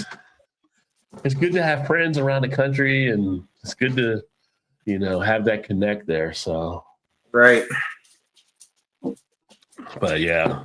Have you had the Bourbon County yet this year? Have you picked it up any or? So we have a local liquor store on the Wednesday of Black Friday, let's say. Right. The day before Thanksgiving. So they do a Bourbon County tasting, and it's all the variants that so I had all of them this year, or this past seasons, other than the proprietors, and I feel like there was one more, but everything else I've had all those. Okay. Nice. So it's at a local liquor store. Well, local, it's over in Louisville, but over in Kentucky. But so I went over there and had it, and you could do and they'll pour you whatever. Like you do a little pour, drink it, have another, or try the other. So I tried them all, and they're all pretty good. I did like they're all pretty good. I think the cherry one was pretty good, but it also kind of seemed kind of medicinal, if you know what I mean. That's the thing you can run into with some of the cherry beers. Yeah. It gets to a cough syrup type feel. I know, but it wasn't bad. It was pretty good. Yeah, it was pretty good. I've only done the base version thus far, so. But to me, I don't think. To me, I've still, even over the years, I think the base is probably the best of all of them. Honestly, like you know what it is, you know what you're gonna get. Like there's no sway from it. Still, they still mix it up though. And no, they do. They do. The base where it does shift each year, but yeah, it still holds true to what it did. You know what I mean? Yeah. Before all the variants and stuff come out, like. No, don't get me wrong. Like I like the vanilla version of it, and a lot of variants of it before, but I still, the base is the base. I need to put the review up on it at some point here, but So did you get many of the variants of this year's or this past year's? Yeah, I got all the variants. I just haven't drank them yet and done the review. So you actually bought the bottles of them. Yeah. I actually had the bottles of them. One of our spots had them all. So they're not hard to find. They're not hard to find. Like the zombie dust we talked about earlier. You can get them pretty easily now. Oh yeah, I still see them right. Shit, I still see some of the variants from a year or two ago around town. I do too. Yeah. Now because I had all of them, this past time, I wasn't out to seek for it. If I see it, I'll buy it. But I've not. I take it back. I did buy it might have been the cherry one I have, actually. Okay.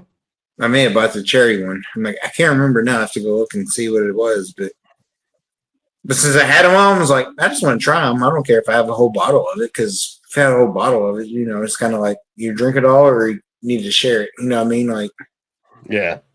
Well, of course, you drank a whole Utopias by yourself, though, too. Well, fair statement. Fair statement. Outside of that, everything's like a Miller Lite, but, in those regards. True. Yeah, That is very true. we still have some Utopia's tastings taking place here at Sam Adams in Cincinnati as well. So they still have some there. But yeah, when I had that off the tap, it was smooth. Like I said, it was a $5 for me, and I think that $5 might have put me on maybe 10 5s I've ever given on beer. So, but you can see like how I could drink a whole bottle of that in a night, not even think about anything about it. And you're like, next thing you know, it's like, I'm passed out on the floor. It's like, okay, maybe I shouldn't have done that much, but I did. So yeah, go to the floor. Like, let's just get a blanket and I'm good. Yeah. Because to me, is what is it, like 20-something% ABV? Well, it was 27 before when it was last year. This year was 30 for the first time. Oh, yeah. I think the earlier years it might have been still around 27 or somewhere close to that. So, and to me, when I drank it, I was like, it didn't taste like it was 27%, whatever. It's like, nah. It was a higher ABV. You could tell that, but it didn't taste like it was taking like a shot of bourbon or something. Basically, is what it would be equivalent to.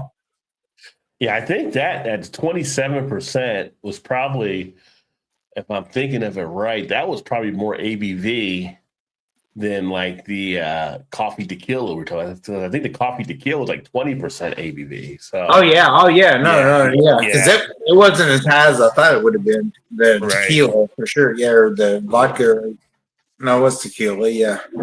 But that was so smooth. That'll get you where you want to go as well. Yeah. No, that's really good. Yeah. You could do. I actually experimented with that when I bought a bottle. I put it in coffee, and it was so good in the coffee. Not when I was working, but on a Saturday or Sunday, just Saturday, Sunday. Let me experiment with this, and it was like, okay, all right, this works. Yeah. Well, you work from home. Who would know, right? Don't say it on here. Don't say it on here. But I'm just saying. My fellow employees that watch the channel, right? They're like, yeah. I mean, you would never do that on a Saturday or Monday through Friday. Like you would never do that. I know you would never do that. Never. Although one time our company, well, twice actually, our company let us do a lunch and learn where we did a beer tasting at work, and so we would let people sample beers and tell them about beers and all that kind of stuff. Now we try to give them in the 1 ounce shot glasses so they didn't get inebriated. But you saw the glass eye coming in for some folks. Like, hey, you're cut off because yeah, right. Nah, you're done. You're done. They're like, I had 10 of those this size. Like, no, you've had enough. You've had enough. Yeah, you're done. There's got to be Shannon coming in now. I think that's got to be Shannon. Or your daughter? I'm not sure. The dogs are barking, but I'm not sure what they're barking at. They're yappy a little, sometimes. Yeah. I didn't hear the door come up, so I'm not sure if she's home yet or not, but she should be here shortly. When we did it routinely, they'd always bark when we started the show. I think they heard my voice there. So, yeah. I mean, it's been a while, so they get it reaccustomed to your voice, I think. Yeah. They kind of knew me when I showed up there. I think they knew from my voice who I was. They just started jumping up on me like, hey, I know who you are. Hey, it's Rajay. I heard of Rajay. I know him. But yeah. But hopefully we'll get Shannon on at some point here as well, because she is part of the family. So, but yeah, no, this is fun. This was great to get it back on the Thursday night. I enjoyed, yeah. It's great hanging out with you, my friend, and everybody else that kind of chimed in, and make sure everybody comes back when we do this in a couple of weeks. And yeah, we do this. We, like I said, no plan type thing. We didn't know we were going to get into. It was kind of fun doing the Beer Word Association. I thought just kind of having that kind of there. So we'll come up with some different other activities to kind of. No, I like that. It's like, did you get Did you finish that off, like the end of the list of that? No, I didn't. I mean, I was just going off my head on stuff, but I thought of Oh, okay. About like an hour before we started, I said, "Oh, here's an idea we could try to do tonight." And I was like, "We never done it before. We've done I like that questions before. And yeah. stuff, and it's like, oh, let's take a look at some of the beers and. I like that beer in one word. What do you have to say about it? I like that. That was good. Yeah. So I didn't do them all. I wrote down the ones we actually did. So when we do the next show, we'll do some other type beers and stuff like that. There you go. Yeah, some different ones. Yeah. Try to get some more game stuff. If I have enough time to plan it out, maybe do another trivia thing like I did that one time that Mal just like kicked everybody's ass on. Since Mal's not here now, but, kind of do a little trivia thing and try to give something away. But yeah, it's just a fun unwind. I don't know about you. I think you're like me, so it'll be a 3-day weekend. Some people will get that Monday off, so it'll be. I used to. I won't anymore, but I used to. But you get off Monday? You're working Monday? No, no. I got work Monday. I thought your place was closed. That was interesting. Well, I'm not sure. No, I'm pretty sure everybody's working Monday. Oh, I thought you guys were all closed for the national holiday. So yeah. Well, now that I work at the place I work at now, it's not the banking. Oh, because I forgot you changed. Yeah. So we don't do those intermediate holidays per se. Gotcha. The financial market closed, so I'm off. So yeah. So I mean, that's a national holiday. Why we're not, I have no idea, but I wish it was. But right. Yeah, it's supposed to be a day. But whatever, it is what it is. Yeah. All right. But yeah. But no, it's all good and everything along those lines, and. I think that's really kind of what we got there. And yeah, get ready to head into the weekend, so to speak. See if Indiana comes out national champs on Monday. Now she's coming in. So better wrap it up or it'll be till like midnight. So I'm just saying. If you come in, better wrap it up. But yes, hopefully the next show will be national champs for sure. The guys got so excited when Shannon's coming in. It's hilarious. Well, they hear the noise and they just start yapping their heads off. So we'll see if she wants to come in and say hi before we wrap up. Because Vanessa asked. All right, well, give us like she should be like 2 minutes maybe ish. Is she like she's pulling into the garage and everything? Yeah. So the door was coming up, and that's when the dogs started like going crazy. So yeah, she got to park and then come in. Shut up! Jesus. Oh, it's so funny with the dogs going crazy. Yeah. Now you may or may not wonder to say hi. I'm not sure, but Yeah. I like that the brewery put us on down there, though, as far as what they were watching. That was pretty cool with them. Oh, so they sent me a picture. I'll show you. It was like, are you actually really watching? She's like, yeah. So here's the picture from, let's see. Oh, put it up where it's at. Go to your, there you go, right there. Oh, from the brewery and everything. Well, that was pretty cool. I'm not sure if it comes in very good. Oh, there you go. Yeah, so that's the TV of us there at the brewery. So that's awesome. And all our regulars are watching. So he was waiting for you to come in and say hi, and then he's signing out. I was like, well, it might be midnight before. Shut up. What's going on? We were watching you. My God. Hazel. We were watching you guys. Oh, good Lord. It's a shit show right now. A shit show, Shane? Of course it is. I'll bring it with me. All right, go ahead. No, we were watching you guys at Donham Day. No, that's awesome. Yeah, but that's we were watching you guys. No, I just showed him a picture of that you sent me. Yes, we were watching you guys at Donham Day. Yeah. Oh my God, Rod! It's so good to see you. I haven't It's seen good you to forever. see you as well. Yeah. Gonna He get said, those I want to new wait dials up. till Shannon say hi. I was like, well, it might be here at midnight now if you wait for Shannon to come in. Well, we were talking about you guys coming up for Bachfest or something. So Hey. Beer Fest is in a couple weeks, but Bachfest is in March. You guys have You tell me where to be, and I'll be there. Oh, So it might be there for appreciate both. it. Who knows? Who knows? Well, we go to Beer Fest, we gotta get our tickets, that's for sure. But I kind of like the Bachfest even more, just kind of a little bit more. I don't know.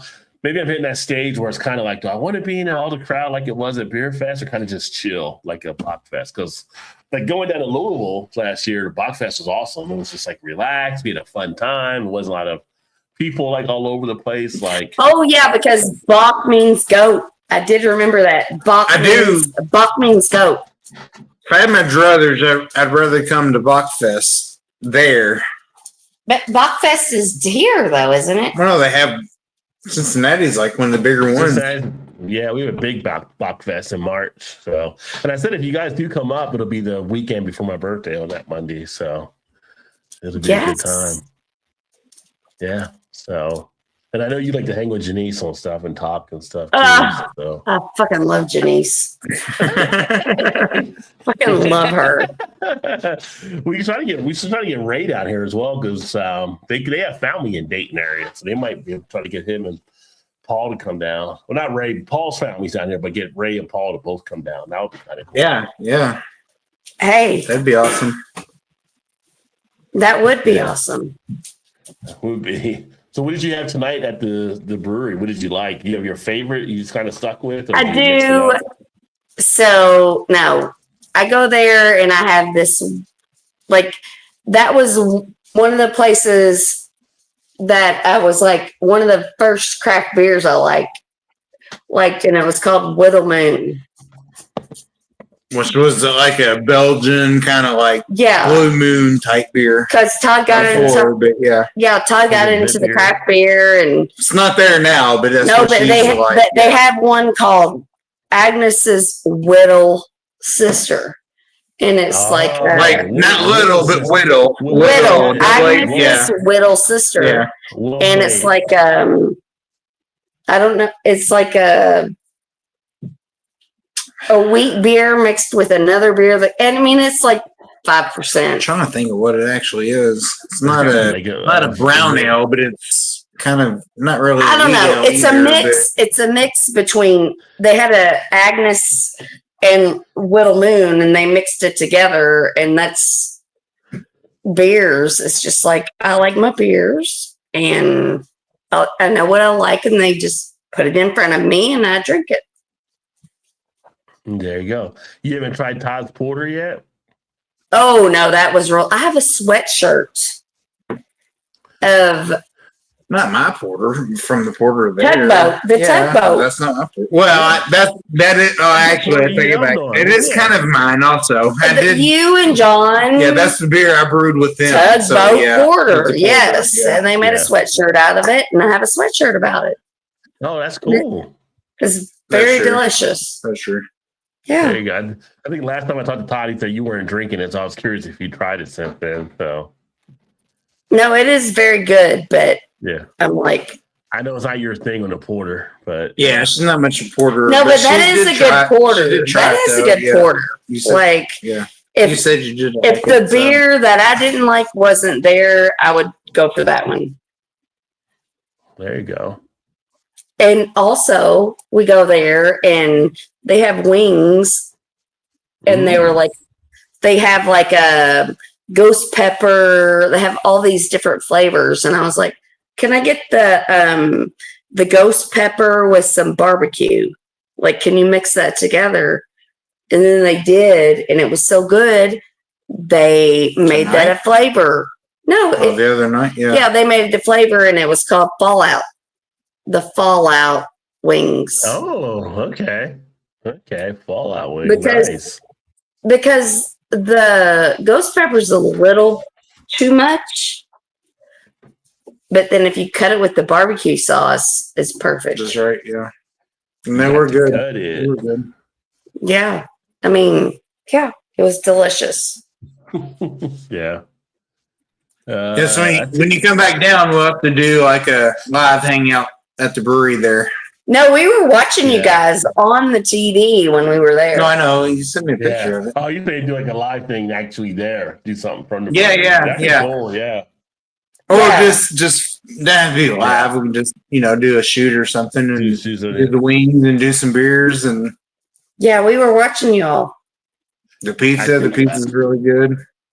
I think we got all your questions there, Noah. I believe. I think we're all good. But yeah, no, I would definitely the wings or the pizza or the wings. Yeah, both sound good. They had alligator, like they really like. No, that was just a one-time thing. They don't but they do. They don't have like one menu.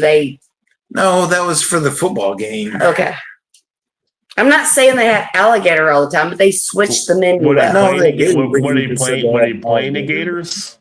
Were they playing the Gators and they had Gator bites? No, we were in the Gator Bowl a week or so ago. Oh, okay. So they had a watch party and he got an alligator. So he's from.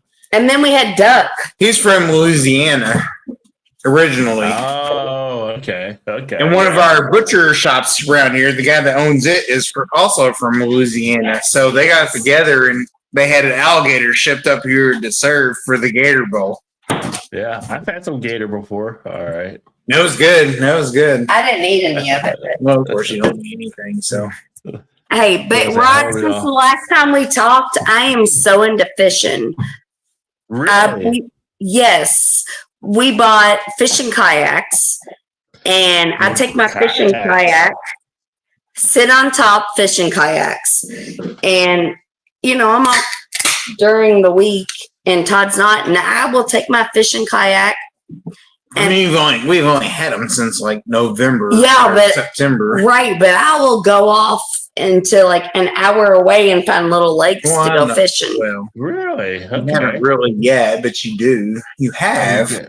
You haven't much yet because it ain't been summertime since we had them. So I'm not saying you don't. I'm just saying you have. But I'm just saying you'll do a lot more. I'm sure this summer. I'm sure. Have you caught any fish? Yes, they're not big fish, but like the last fish I caught. Well, not the last fish. The last fish that was in November, and I was like, "Oh my god!" Like I needed to catch another fish, and then we went fishing the other day, and I caught a fish in January. Yeah. It wasn't a big fish, but. Did you throw it back? Or like birds, keep it, catch a fish a month. One fish a month. It doesn't matter. I was so happy to catch that fish. No, that's what I'm saying. Do like Bertie's like, I want to catch one fish a month. He said he has forever. Did you keep the fish, like to eat it, or did you throw it back? No, because I didn't catch that fish. But when I get on my kayak and I go out and I'm like, I have cleaned some fish. Right. Because I'm like, if I'm going to catch a fish, it's like when you go hunting. It's like you can't just like shoot a deer and leave them. Or I'm like, no, if I'm going to traumatize a fish, I'm going to kill them and eat them. Okay. And so I did. You can't eat all the fish, right? Some you got to do you have to put some back or whatever? Or well, yeah, if they're not big enough, or because there's like, but yeah, I did. Yes, I have. I'm like, Shannon, if you're gonna like go out and fish, you got to be able to be, take it serious. And if you're gonna traumatize them, kill them and eat them. Shannon's becoming a little Vanessa. No, dude, it is like the most. No, I have a kayak. I'll take it out by myself. I'll drive an hour and a half away, get my kayak out at 5:30 in the morning, and ooh, that's early. It is, but I love it. All in this like. Are you still? I take my gun with me though. I didn't realize I need to take, but I take my gun with me. Yeah. Because I'm,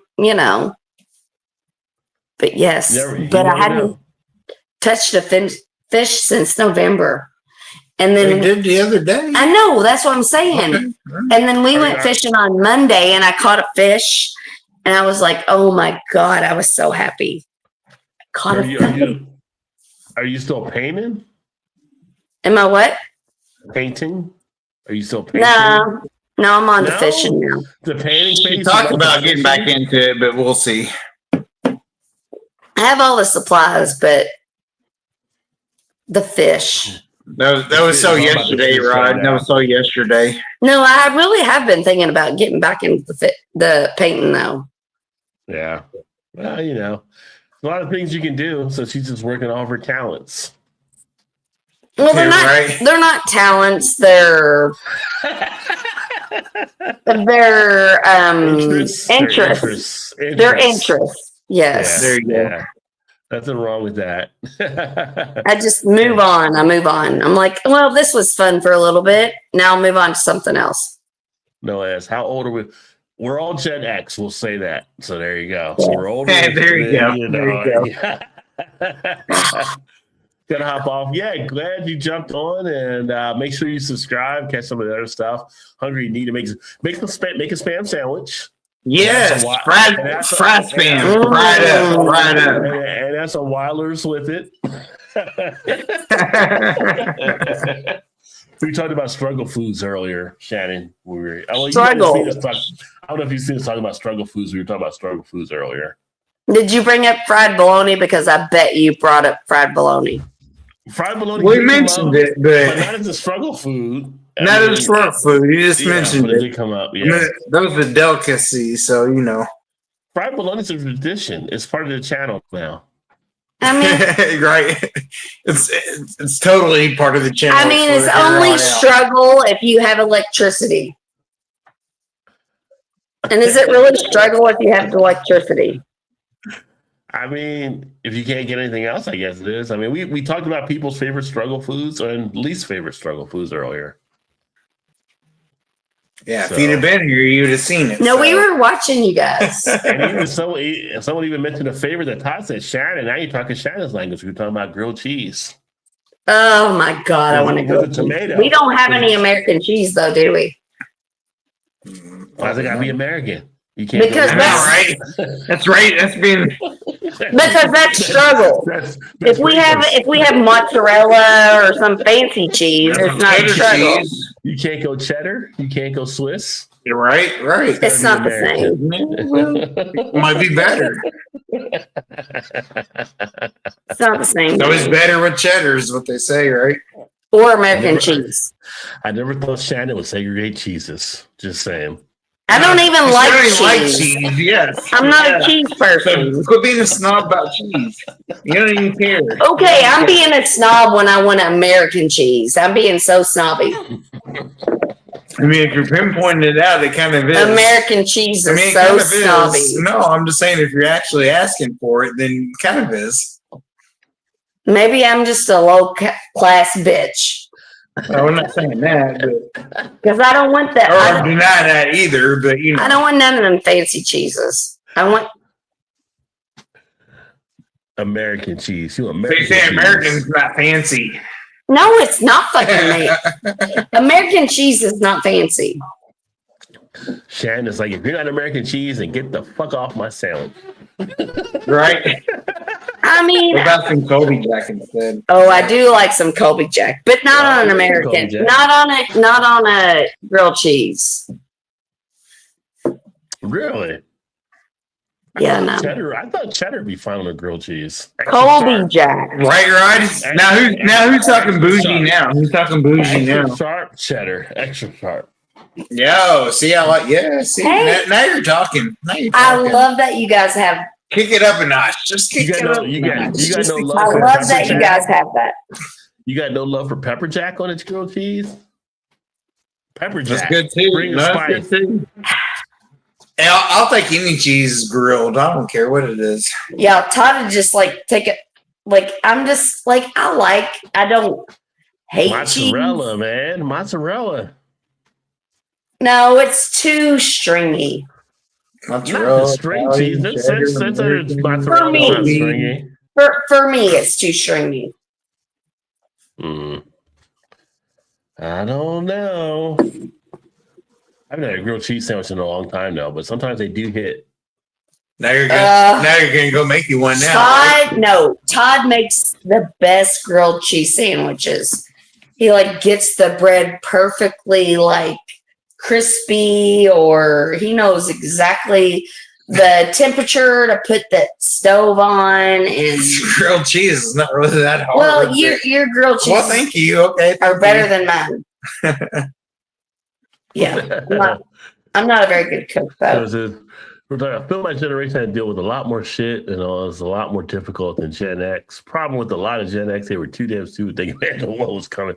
No, Gen X, we didn't really give a fuck about a lot of this stuff. We handled a lot of it. So yeah, we're like, we didn't care about what was coming. You're right. I mean, fuck it. Again, like no other generation had to have their parents reminded to check where their kids were at 10 o'clock at night.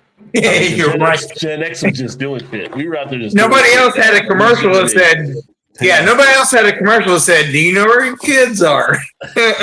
no other generation had a brain on drugs ad campaign that affect them like we did. Gen X didn't even know they had fucking parents. Yeah. You're right. And, we didn't even know we had parents.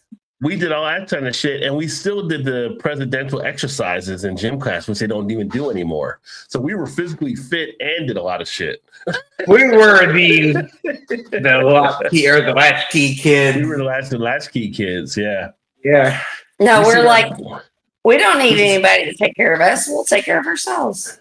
We grew up watching our parents go through fist fights for Cabbage Patch Kids and Star Wars figurines. I mean, that does make me feel a little guilty because my mom did go and get me a Cabbage Patch Kid in the 80s. Been line and belted out. She got struggle. The struggle is real. The struggle is real. We were the MTV generation. We grew up watching that shit.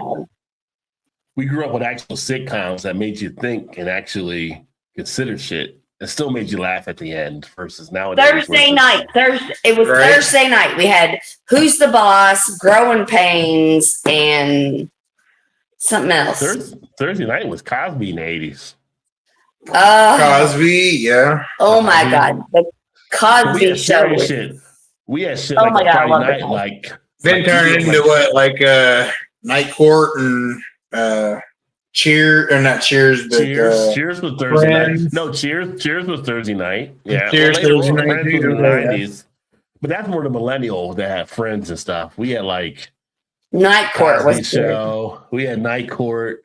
We had fucking Fantasy Island on Saturday nights. We had Miami Vice on Friday nights. Oh yeah, Miami Vice. I mean, okay, I'm gonna take it back. It wasn't Gilligan's Island, but it was the one where I think it was with Marianne and Ginger. That's Gil, but that was our parents that they had the boomers. That was early. Well, I watched that. Well, no, we watched it on PBS. We watched the reruns. Yeah. I'm talking about first run stuff. We had like Different Strokes, and we had Facts of Life, and we had Facts like of Life, Barney Miller, and we had shit that would like make you think. And they had some serious episodes. We had fucking In the Heat of the Night and shit like today. What was that one? KRP Cincinnati.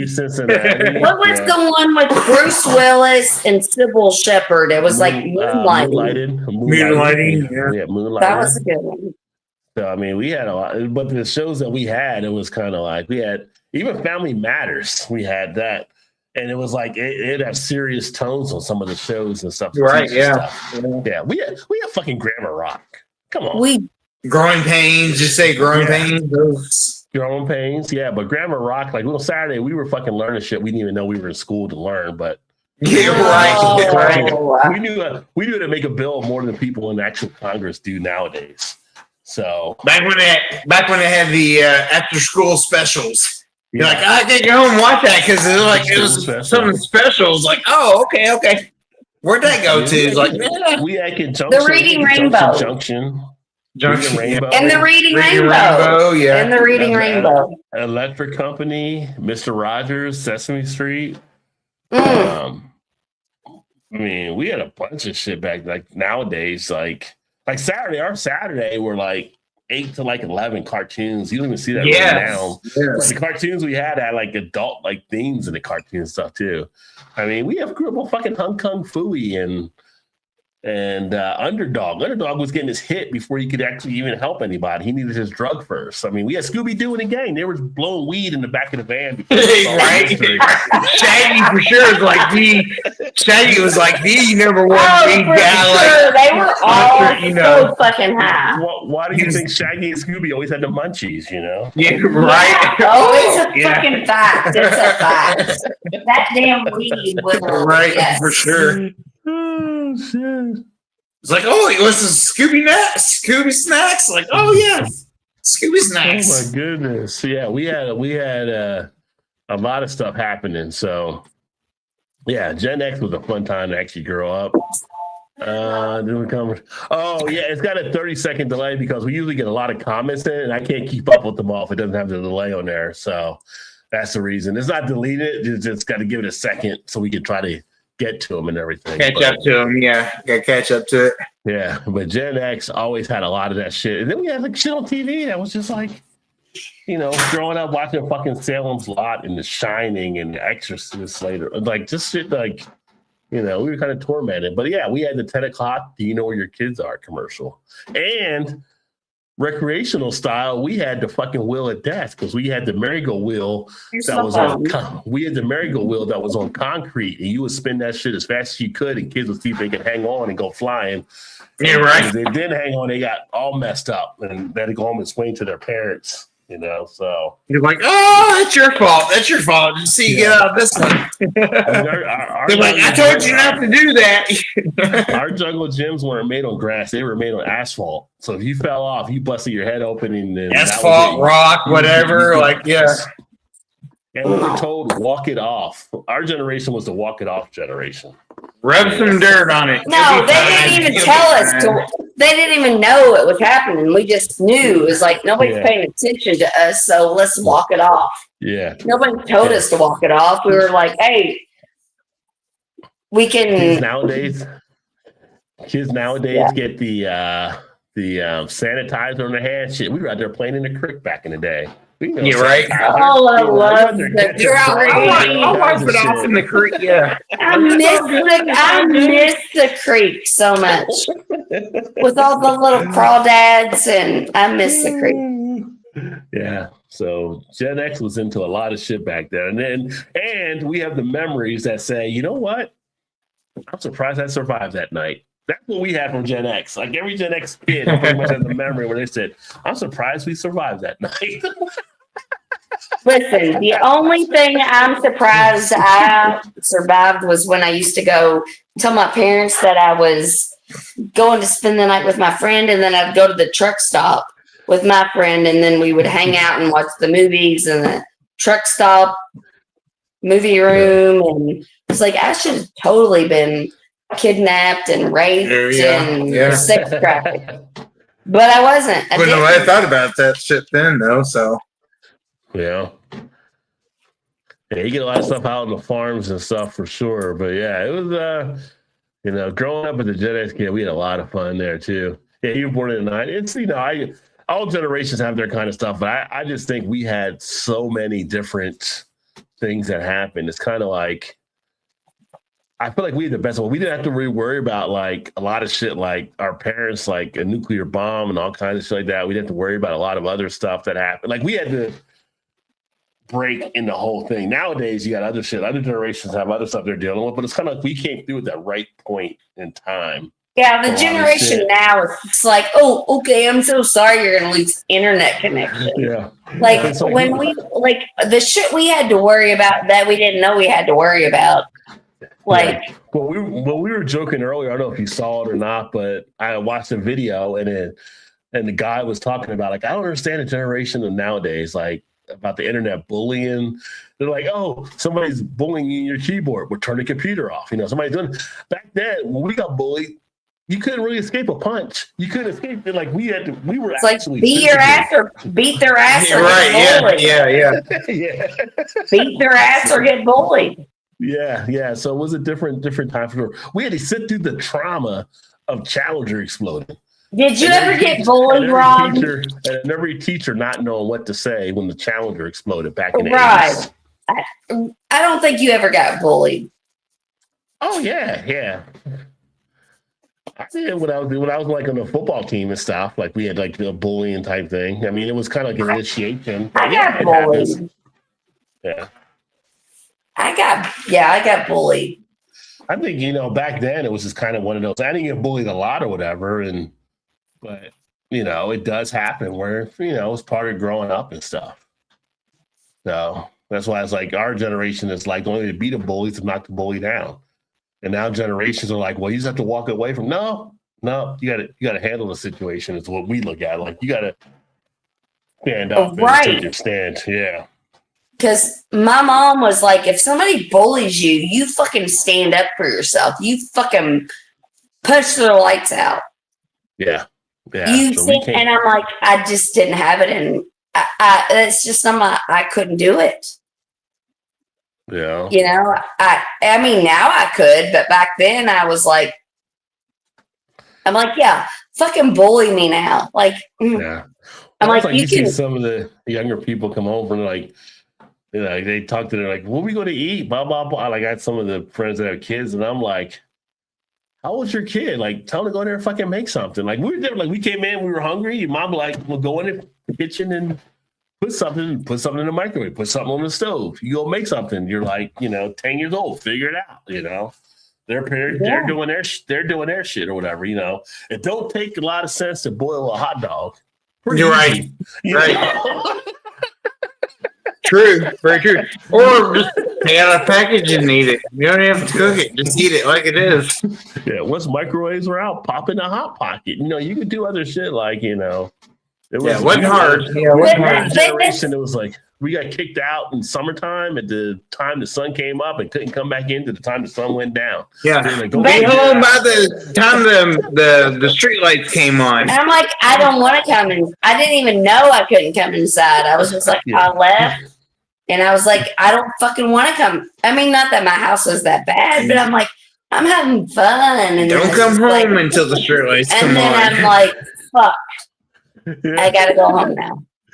It's like, and now you look back, like, why did that one us come home before then? Like, oh, I get it now. I see why. Do you know where your children are? It's like middle of the summer, and your parents will yell at you, like, close the door. You're letting the good air out. Like, I know it was good or that bad is what I was gonna say. Like good air. Like, what do you mean good air? Yeah. Are you trying air conditioning the outside? Yeah. Yeah. That is, I'm like, well, fuck you. I'm just going to go hang out outside. And I had so much fun. I was like, I ain't coming back. I'm going to go have fun. I'm going to go play kickball in the street. And then I'm going to go hang out in the woods. And I'm going to go to the woods, build a fort, do some shit. Yeah. I'm like, we didn't have all the, like you had video games that later on, but at some point, you didn't have games. You had to create games. You had to use your imagination. Shit, we'd have fucking rock fights. Just two teams. Yes, and go into the creek and see crawdads. Yeah, like rock fights. Yes, like hey, just doing some shit. Hey, I mean, I never had a rock fight. I'm like, probably nobody was brave enough to throw a rock at me though. Like, throw a rock at me. Let's see what happens. Fucking throw a rock at me. You're a girl, also. They ain't throw a rock at you. I'm a girl, but I'm also like, throw a rock at me. See what's happening. See what happens. You didn't say that 35 years ago, though. I mean, I wasn't brave. No, I wasn't. Just saying. I didn't stand up to girls. The girls wouldn't be throwing rocks at me, but I was always brave against boys. If a boy tried to like fucking fuck with me and throw a rock at me, I'm like, throw that rock at me. Let's see what happens to you.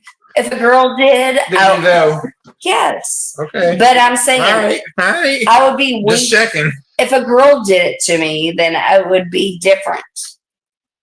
It would have bothered me more. But if a boy threw it at me, I'd be like, yeah, throw that rock at me. You won't have a chance because I will beat your fucking ass.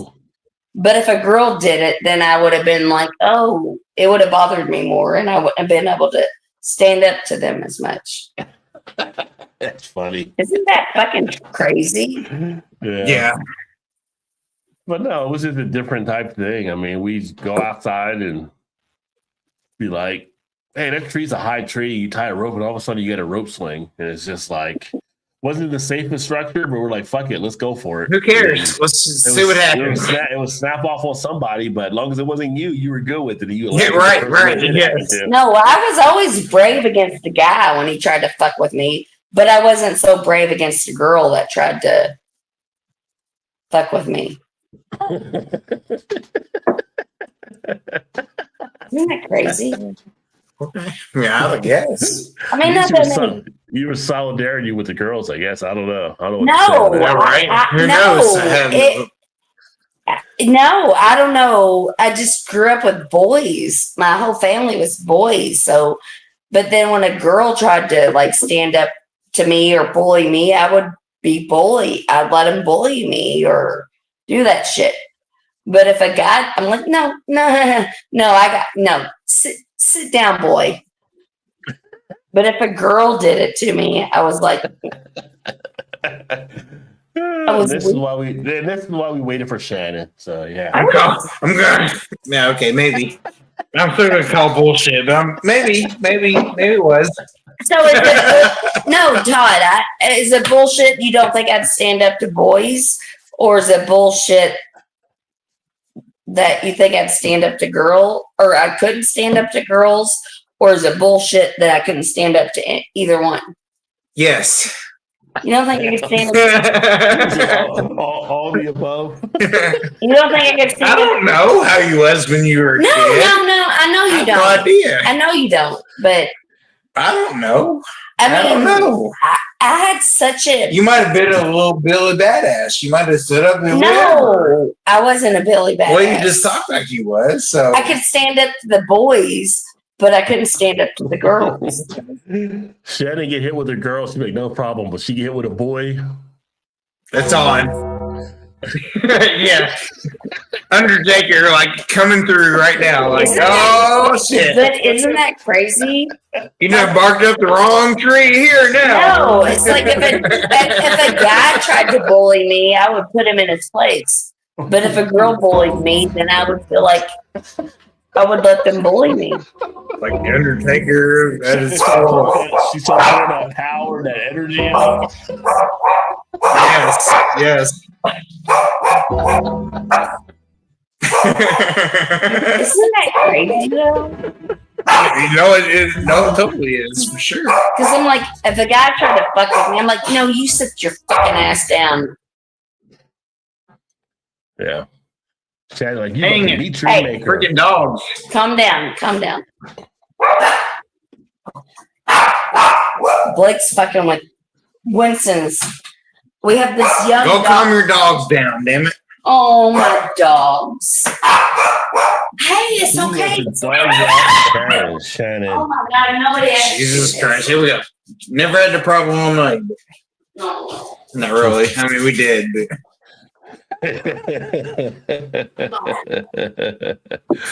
All right. Well, we'll get ready to sign off here because it's at the 11:30 hour.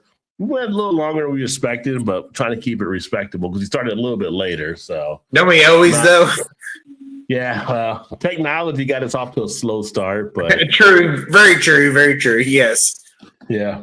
But thanks for everybody that tuned in and come back in a couple weeks. We'll do some more stuff here, but I'll have other stuff popping up on the channel. So make sure you subscribe and hit the alarm bell so you're aware. Next Tuesday night, I will have Julie on. So we'll be talking about the THC drinks. And then the following Saturday, we'll have Dave on for the Midwest Beer Show. So a lot of good stuff happening and new things coming here in 2026. Thanks for everybody that joined and stay tuned and appreciate you all. And look forward to catching up with you on the next live stream. Cheers, everybody. Cheers. We are out.